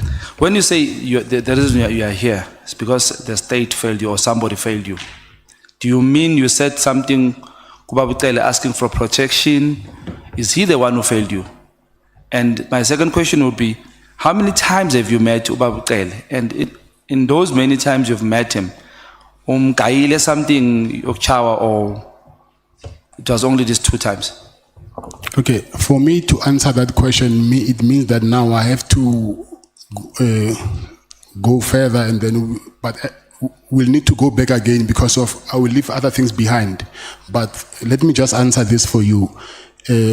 For me to say that I've been, he failed me, because the last time when I stopped calling his calls, taking his calls, I remember it was the day when there was a big soccer match between Sundown Pirates and Kaizer Chiefs in KZN. He called me, said I must come there. His wife and his car, he's got problems with his wife's car and his car, so he really needed money. And I drove to Durban. And when I got there to Durban, I just decided that this thing will never stop of this guy always asking me money. And then something said to me, hey, let me just stop taking these guys' calls. If you can check on that day, I received more than 20 missed calls from him. I just decided stop taking his calls. It was on Friday. And then the next week, Wednesday, that's when I got arrested. So, but I think you'll understand more when we go back again to what led me to that arrest. Okay, so you've met him more than 2 times, that's what you are saying? Yes. And all this time you've met him, bomb guy or something? No, I only gave him money twice. Twice? Yeah. Okay, no sharp. Yeah. Honorable Cameron. Thank you, Chair. Just in terms of when you gave the money to Bekele, in the same time period, were there any other senior officials or senior police members that you also gave money? No, it was only him. Only him. And then the last one, was there anything else that you covered for Bekele? Anything regarding travel or covered date for him? Any other gifts for the family? Anything else that you gave him apart from the money and the penthouse? No, I just gave him money. What I remember, but that never happened. I just saw on social media that it was actually his birthday. And then I wanted to buy him a suit, but I couldn't get it on time. So, but that thing, I never did. But it was only a suit that I was supposed to buy for him, but I didn't. But that was supposed to be a gift. He didn't ask for it. Thank you, Chair. Honorable James. Thank you, Chair. Mr. Matlala, please explain to us how these acquaintances that you've just met recently knew that you had all of this money. Knew that I had money? Yes. Who? Mr. Becky, Brown, because everyone seems to be getting money out of you. How did they know you have all this money? It's the contract. That was public knowledge. Oh, okay. Thank you.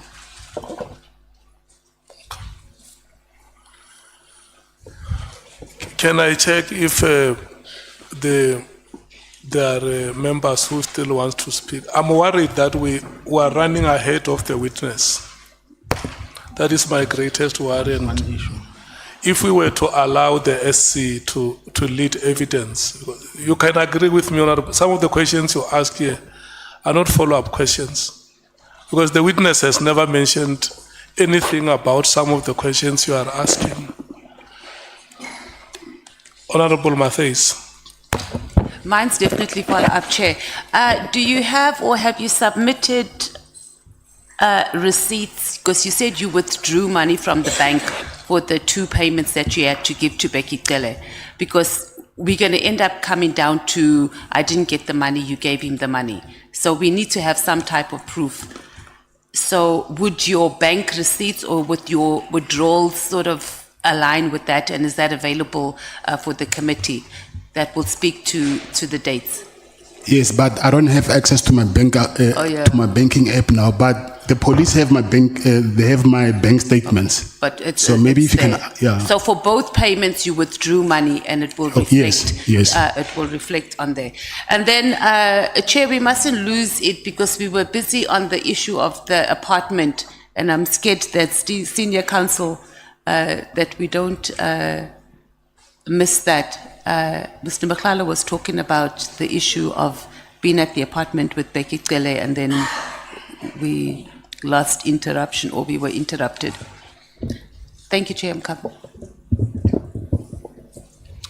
Do you still remember where we were? So that I can refresh you.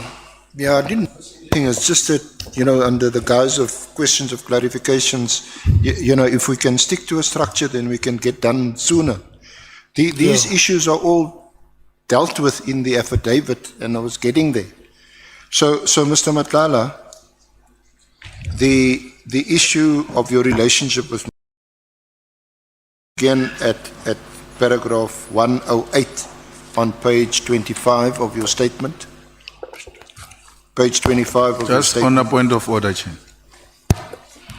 Honorable Malema. The senior counsel must be reminded that this is our committee. He can't address us the way he's doing.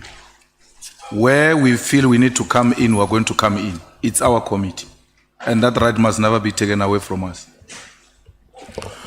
No, that right will not be taken away from yourselves, honorable members. What we are saying is that let's allow the witness to lead evidence, especially that he himself has said it here that in the process of deposing his oral evidence, there may be some corrections that will be made to the statement that has already been sent out to members.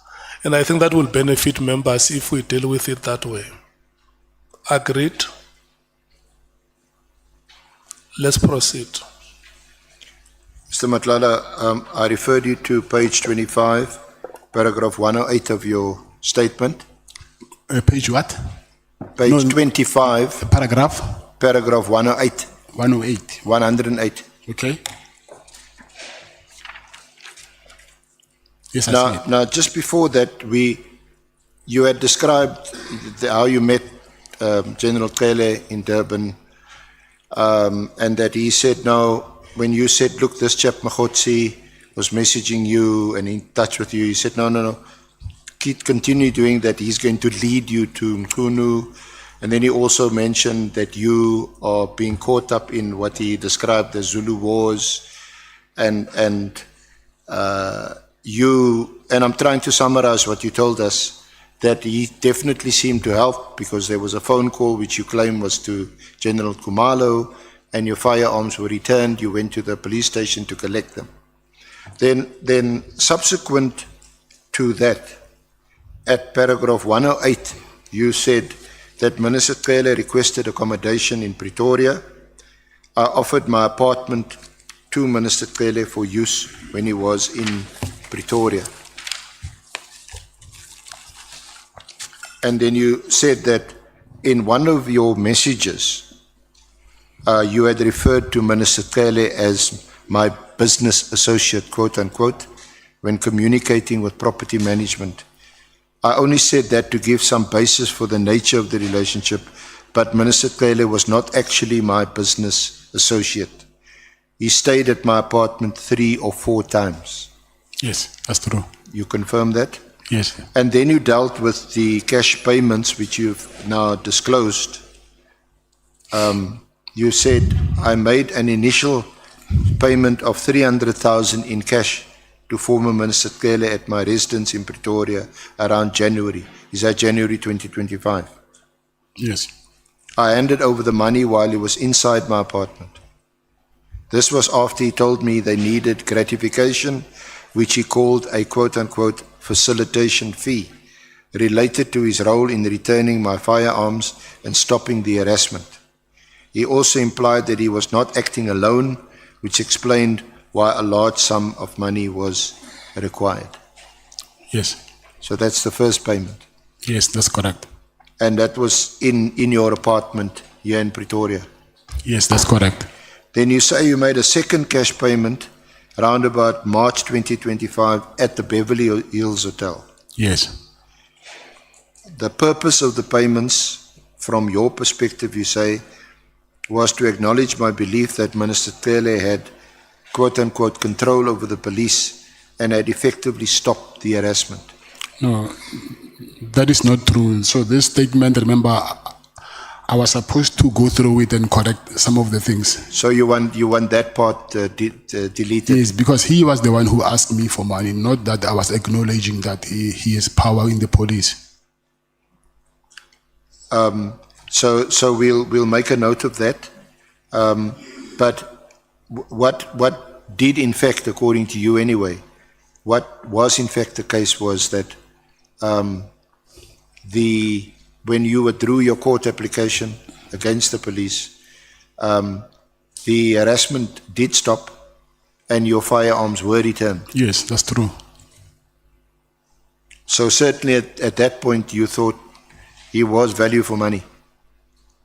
No, I'm saying he asked me for money and then he reminded me of what he did for me. And that's why I offered him the money. I'm not saying I felt like I need to pay him because of what he did. Yeah. And then you say he later contacted you for more money, citing issues with his and his wife's cars. Eventually started to see.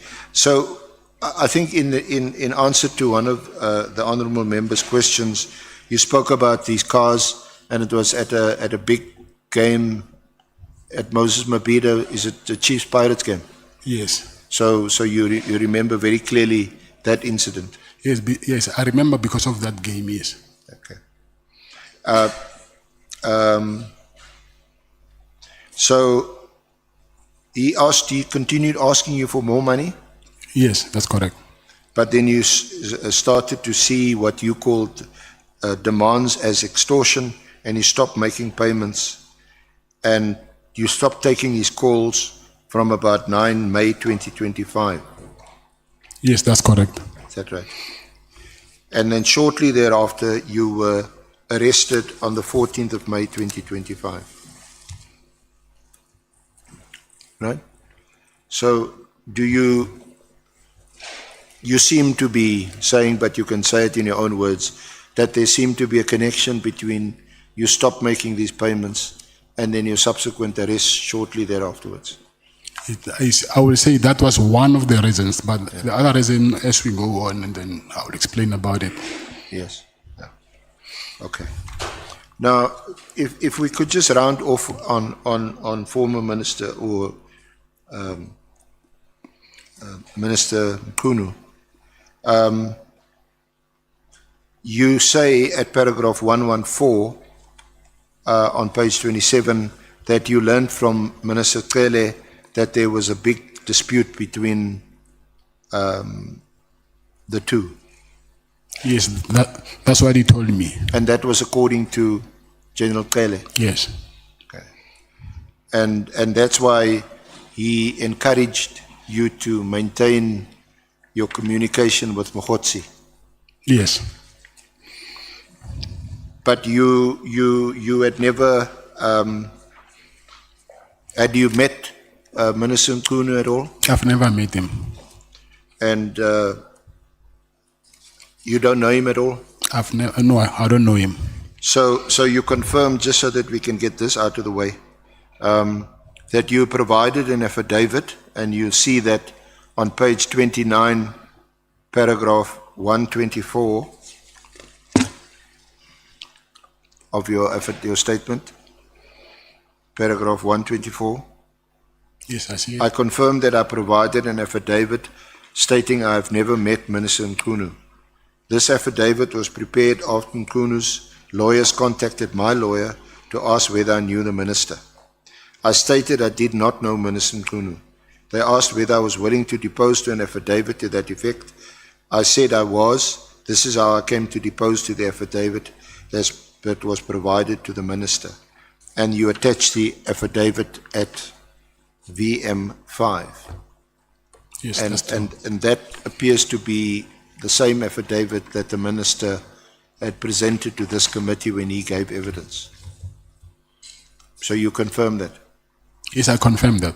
Okay. Okay. All right. So if I could just, so let me just summarize quickly. You had this big contract that you were awarded of 350 million. You started experiencing problems, and then there were these raids on your house and then on your office.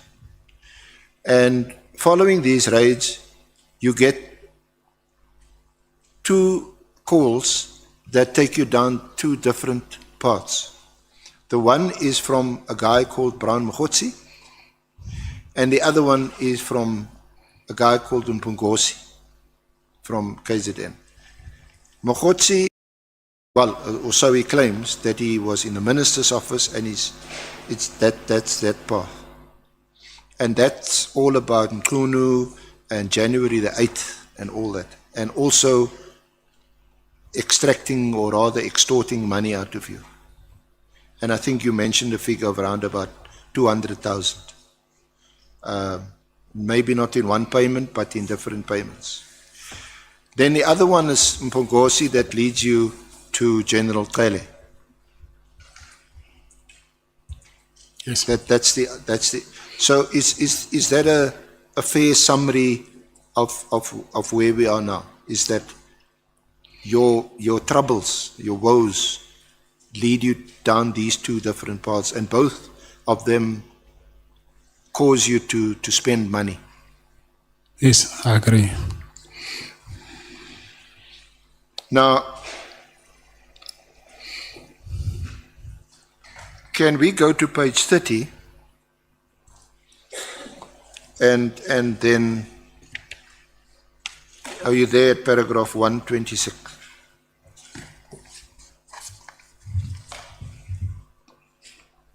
Paragraph? Sorry, you said paragraph what? 126? It's page 30, paragraph 126. Yes, I'm here.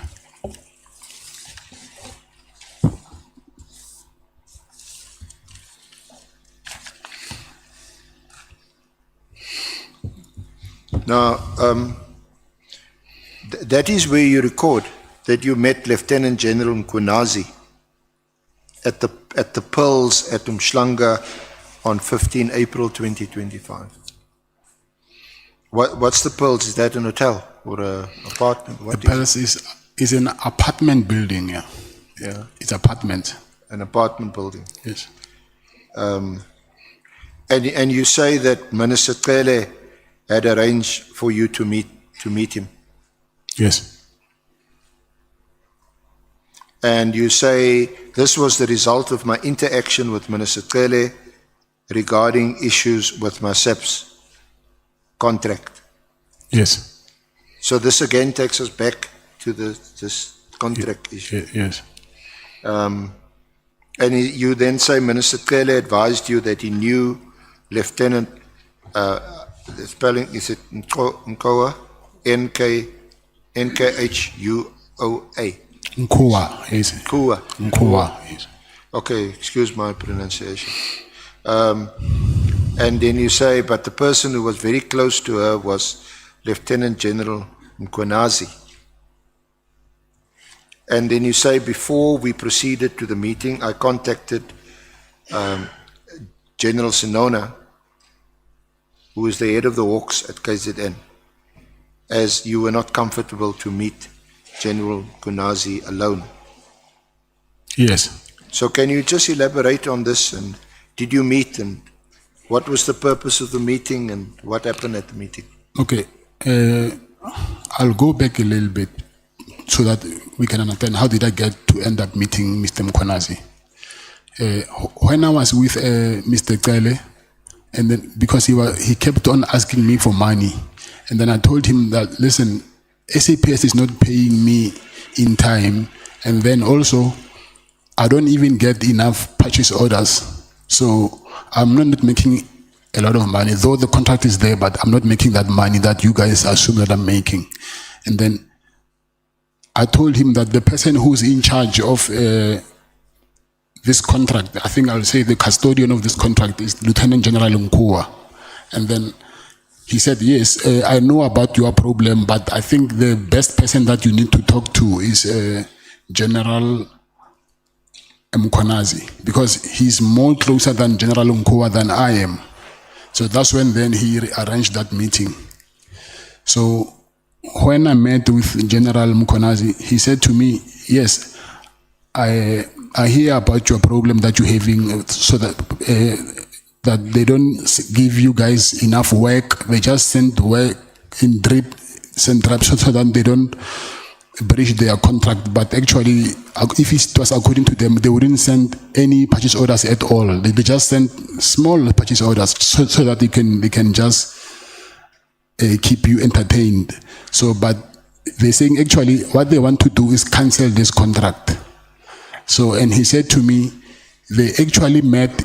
He said there was a police summit in somewhere in Emperor's Palace, and he's saying during that summit, after the summit, I think he said to me, General Mkhwanazi asked National Commissioner Fani Masemola that when are they actually cancelling my contract, and Fani Masemola said that. This is what I heard from General Mkhwanazi. Fani Masemola said that, listen, I spoke with the minister. Remember last year, December, he gave a directive that we must cancel this contract. But now I asked him that can I continue? And then it looks like he is backing down now. So National Commissioner Masemola, according to Mkhwanazi, he said, I suspect that this Mkhunu is working with Sibia now, and then he no longer want to cancel the contract because I suspect that they will send this guy, meaning me, to come and kill me, and then they must put General Sibia as the national commissioner. And Mkhwanazi said to me that, I said to National Commissioner that, Commissioner, if you think that your life is in danger, just say the word. I will take care of this cat. Then I asked him, what did you mean when you say that he must just say a word and then you will take care of me? And he told me that there is only one way that I can take care of you permanently. But he didn't say it in like kill you, but he just said to me that there is only one way that I can take care of you permanently. And I said, but what was the reason for that? Because he's told me that they suspect that why will suddenly the minister decide not to cancel the contract anymore? But before that, he was the one actually who said we must cancel this contract. So he said to me, he told Fani Masemola that he will call the commander of special force and then they must give him a armored car from now on, because his life is in danger. And he was saying all these things to show me that General Mkhwanazi was pushing for this contract to be cancelled. And then he said to me further that she's doing this because she was working with the previous service provider, and then they were giving her a lot of money. That's why she could afford to buy properties and convert them into B&Bs. And he even gave me one address of her properties, which I wrote it down later. And then when I came back to Pretoria, I went there actually to check the property, and then I even took a street number and pictures of that property that he said is one of the properties that she owns, and there's no way that she can afford such properties with a salary from SAPS. So now, if you want her to come and work with you, are you going to offer her the same incentives that Metropolitan was offering her? Then I knew that I was very in deep trouble than I thought I was. Because of now, he was saying there is no way a woman like a general like her that she will just dump people who were offering so much money and come work with you. It's either when I tell her that she must come work with you, then you will continue doing what these people they were doing to her. And then, but he said, there's conditions though. I also want you to do something for me. And I asked him, what is it? He said, there is a case opened against him from IPID, in IPID. So he said there's a guy that they tortured, and the guy that they tortured opened a case against them, and then I must convince, because the guy stays, I also have a house in Mistream. So he said, because you stay in Mistream, I'll tell you the name of the guy and check if you know the guy. And I said, tell me, and then Mistream is not that big. Maybe I might know the guy. And he told me the name of the guy, and I told him, actually, this guy, his son goes to the same school as my son. So, but what I will do is, I will ask my wife to ask his wife if he can facilitate a meeting for me to meet the guy so that I can convince him. And he said, I must tell the guy that, listen, he must drop the charges against him, and also he must add that the people who actually compelled him to lay charges against him is Minister Mkhunu and General Sibia. However, I couldn't get the guy and convince him to do what he wanted to do. And I thought maybe that was one of the reasons also that maybe I got arrested, because I didn't deliver what I promised him. So that was the purpose of my meeting with him there in the Pels.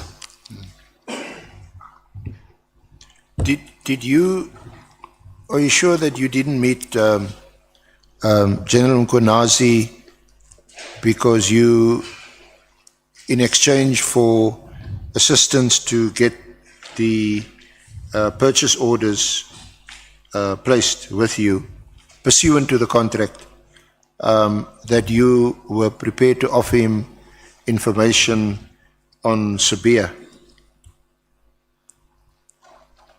I don't follow your question. I said, are you sure that the purpose of this meeting with General Mkhwanazi was not that he would have been prepared to speak to the head of HR to place orders on the contract which was then awarded to you? It hadn't been cancelled yet, but it would be in exchange for information about Sabia. So if I get this right, you're saying the purpose of my meeting was for me to give General Mkhwanazi information about Sibia? Yes, I'm asking you if that was not the purpose of the meeting. Then he's the one who arranged the meeting. Then how did he know that I want to give him information about Sibia? Because he's the one who arranged the meeting, not the other way around. So what are you saying, that did he request the meeting? No, I'm saying Begitgal arranged the meeting with him, and then he said it, and then he accepted, and then he said to me, he needs help about what I just told you, and then he mentioned obviously that he wants information about Sibia, but I told him that Sibia, I don't know him to that level that I can get next to him and get information. Not even Sibia only, even the minister. And then that's when he said, rather ask this person to withdraw the charges against me, and then tell him that he must say he was forced to open the charges against him because Minister Mkhunu and Sibia asked him to open charges against him. So,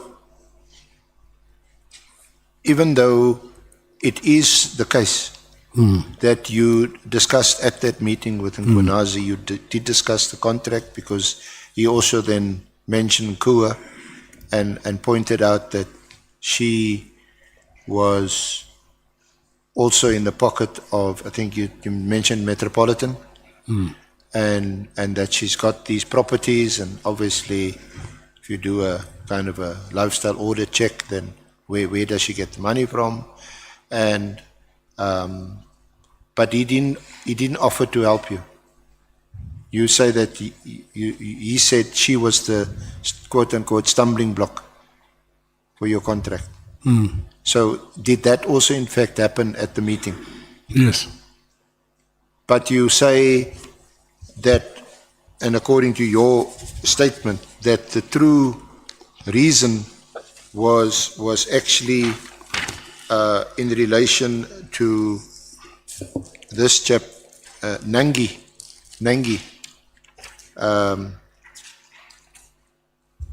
to convince him to withdraw the charges because Nangi had been assaulted and all that. Yes. Was that the true purpose of the meeting, according to you? To drop the charges, Yeah. yes, and also about Nkoa to not stop my contract from to operate. Do you know or did you know General Sonona, the head of the Hawks, KZN? Yes, I know him very well. Very well. Yes, So for how long you know him?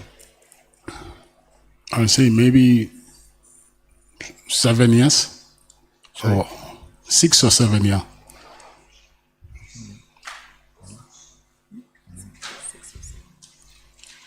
Six or 7 years. I'm not sure. Yeah, I'm taking a wild guess. And what have you got some kind of a relationship that you know him for 6, 7 years? A relationship? Yeah. Yes, I do have a relationship with him. What's the nature of that relationship? He's like a big brother to me. And he actually married his last wife now that he married. She's my cousin. No, not a cousin, but we share the same surname. So I'm not related to her, but You're going to end up saying I'm your cousin. yeah, but you are.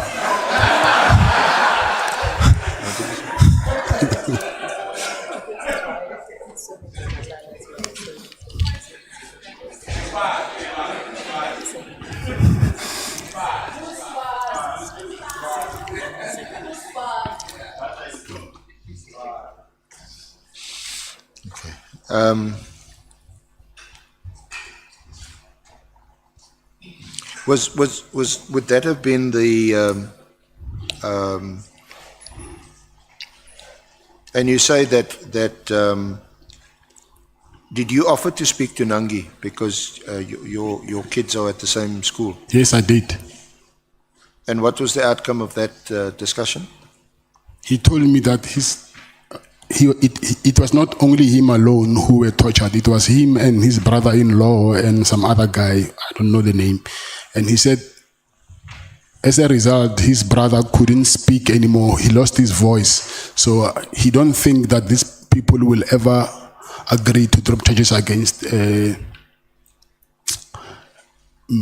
General Mkhwanazi.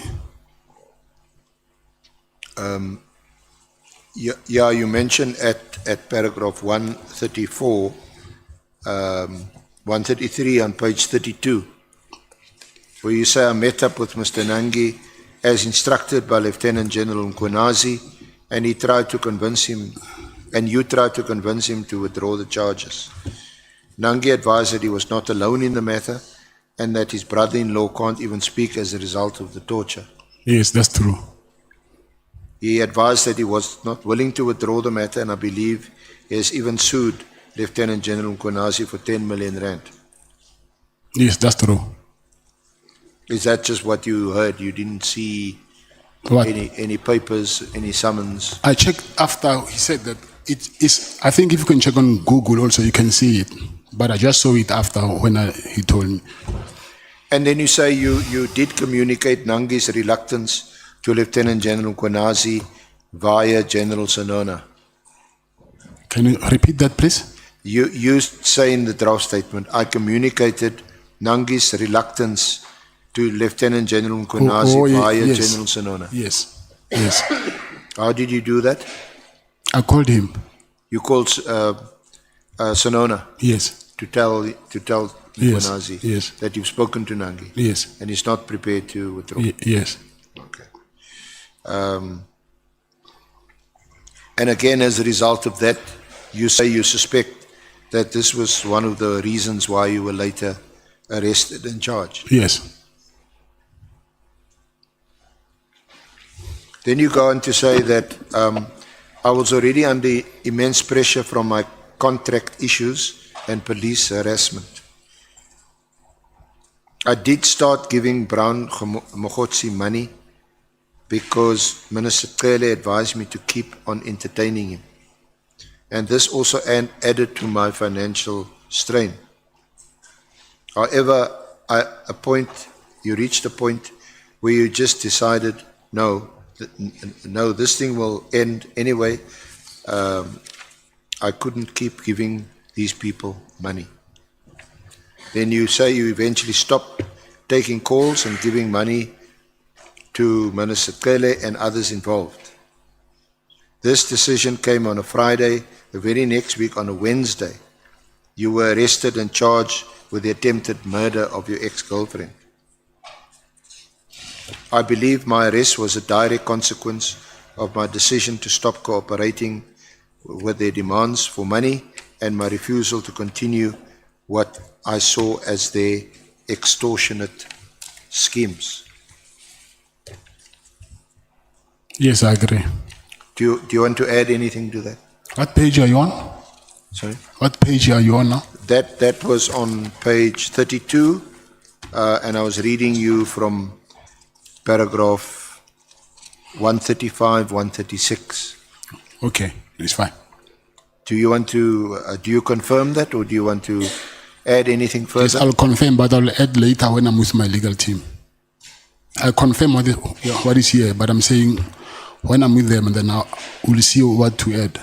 Because some of the things, they just pop up when I start speaking about them.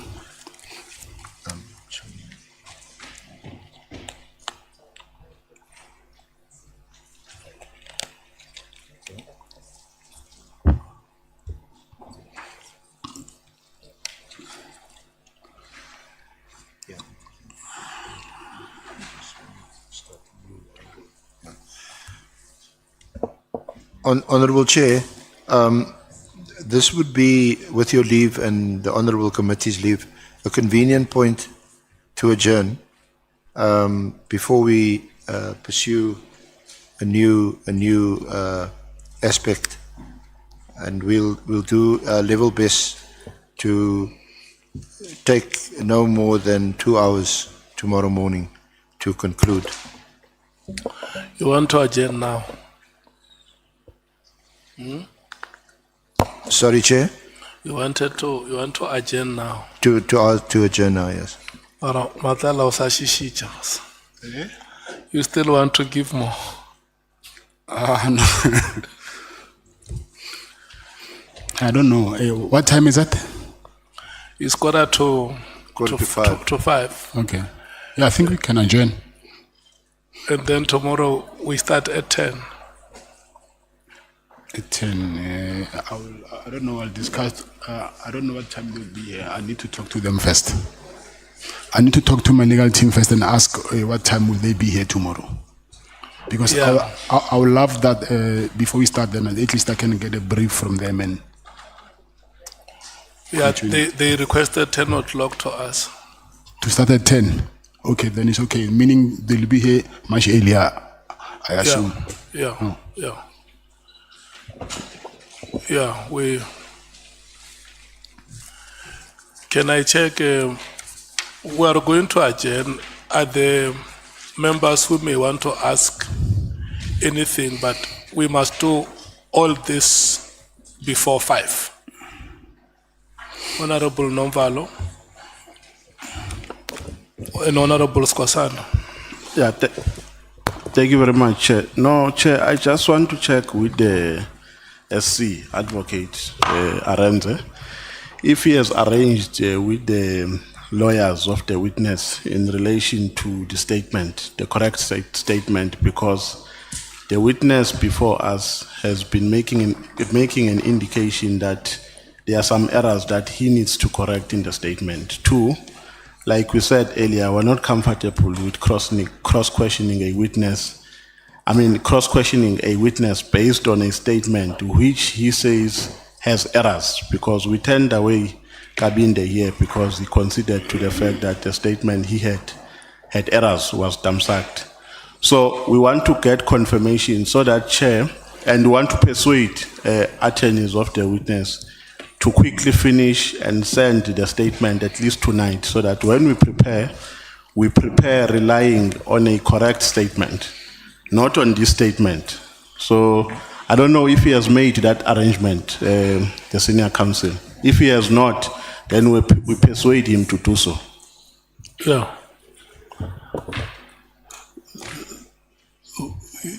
And I think it's the understanding of, it must also be the understanding of members that the draft statement that has been prepared, as we were going through it, the witness has confirmed most of the contents and where corrections have to be made were made. So now we are left with about less than 10 pages of the statement. So what you are suggesting, it should be easier for them to finish that part, because most part of the statement has been presented. Where the witness wanted to add more information, it was added. Where corrections have to be made, those corrections were made. And if there is any other thing that they may additional, it can still be said tomorrow in the earlier part of the morning. Honorable Skosan. Thank you, Chair. I just wanted to, through you, Chair, to ask the witness as well. Hence, the issue that some of the things are being corrected. Are you comfortable, Goni, with the submission which your lawyers have drafted for you? Yes, I'm comfortable. So there's no ambiguity. I mean, I'm No, saying they didn't draft this for me. Yes. Remember, I said we had a consultation with the evidence leaders and with them as well. So this is the draft that we had received from the evidence leaders, but I got it from my attorneys. So some of the things here, like I said, needs to be corrected, but it's not like it's completely wrong. It's just small things which I think by today they will be corrected. Thank you so much if that's the case. Thank you. SC? Chair, I've just been in a WhatsApp exchange with Mr. Forbey, Mr. Matlala's attorney, and we will continue to engage throughout the evening to get the statement finalized. In fact, I was just conferring with Ms. Zigelala that the two errors, so-called, that were pointed out by Mr. Malala were actually inserted by them overnight. And obviously there could have been a miscommunication between him and Mr. Forbey, and one can understand that given his circumstances, and they must correct it overnight. And I've urged Mr. Forbey to get the statement finalized and to have it signed and commissioned before we start tomorrow at 10. Okay. Thank you, Chair. Mkhwanazi, are you satisfied with today's proceedings? No, I'm satisfied. And the corrections that you have made, you are also satisfied with them? Yes, I'm satisfied. And you also understand that we give you an opportunity that tomorrow, if you may want to make further corrections, that is allowed. Okay, thank you. Okay. So that is it, honorable members. A larger part of the statement has been presented. Corrections have been made. The remaining part, the witness accepts that if there are corrections that will have to be made, they would be made. So you have the statement, honorable members. We will allow the legal team together with the witness and his team to finalize all the details. We are here tomorrow at 10 o'clock. And we must apologize, Mr. Matlala, that we have invited the members of the media. We have informed them that we will afford them an opportunity when you are seated to take you proper pictures. So they ambushed you and took stolen pictures. So, but we have informed them that the pictures that they have taken without the authorization of the chair were taken stealthily. So the only pictures we recognize are those that they took when the chairperson requested them to come and take them. Thank you so much. This brings us to the end of today's proceedings. Good luck, Mokoni. Let's meet tomorrow. Okay, thank you.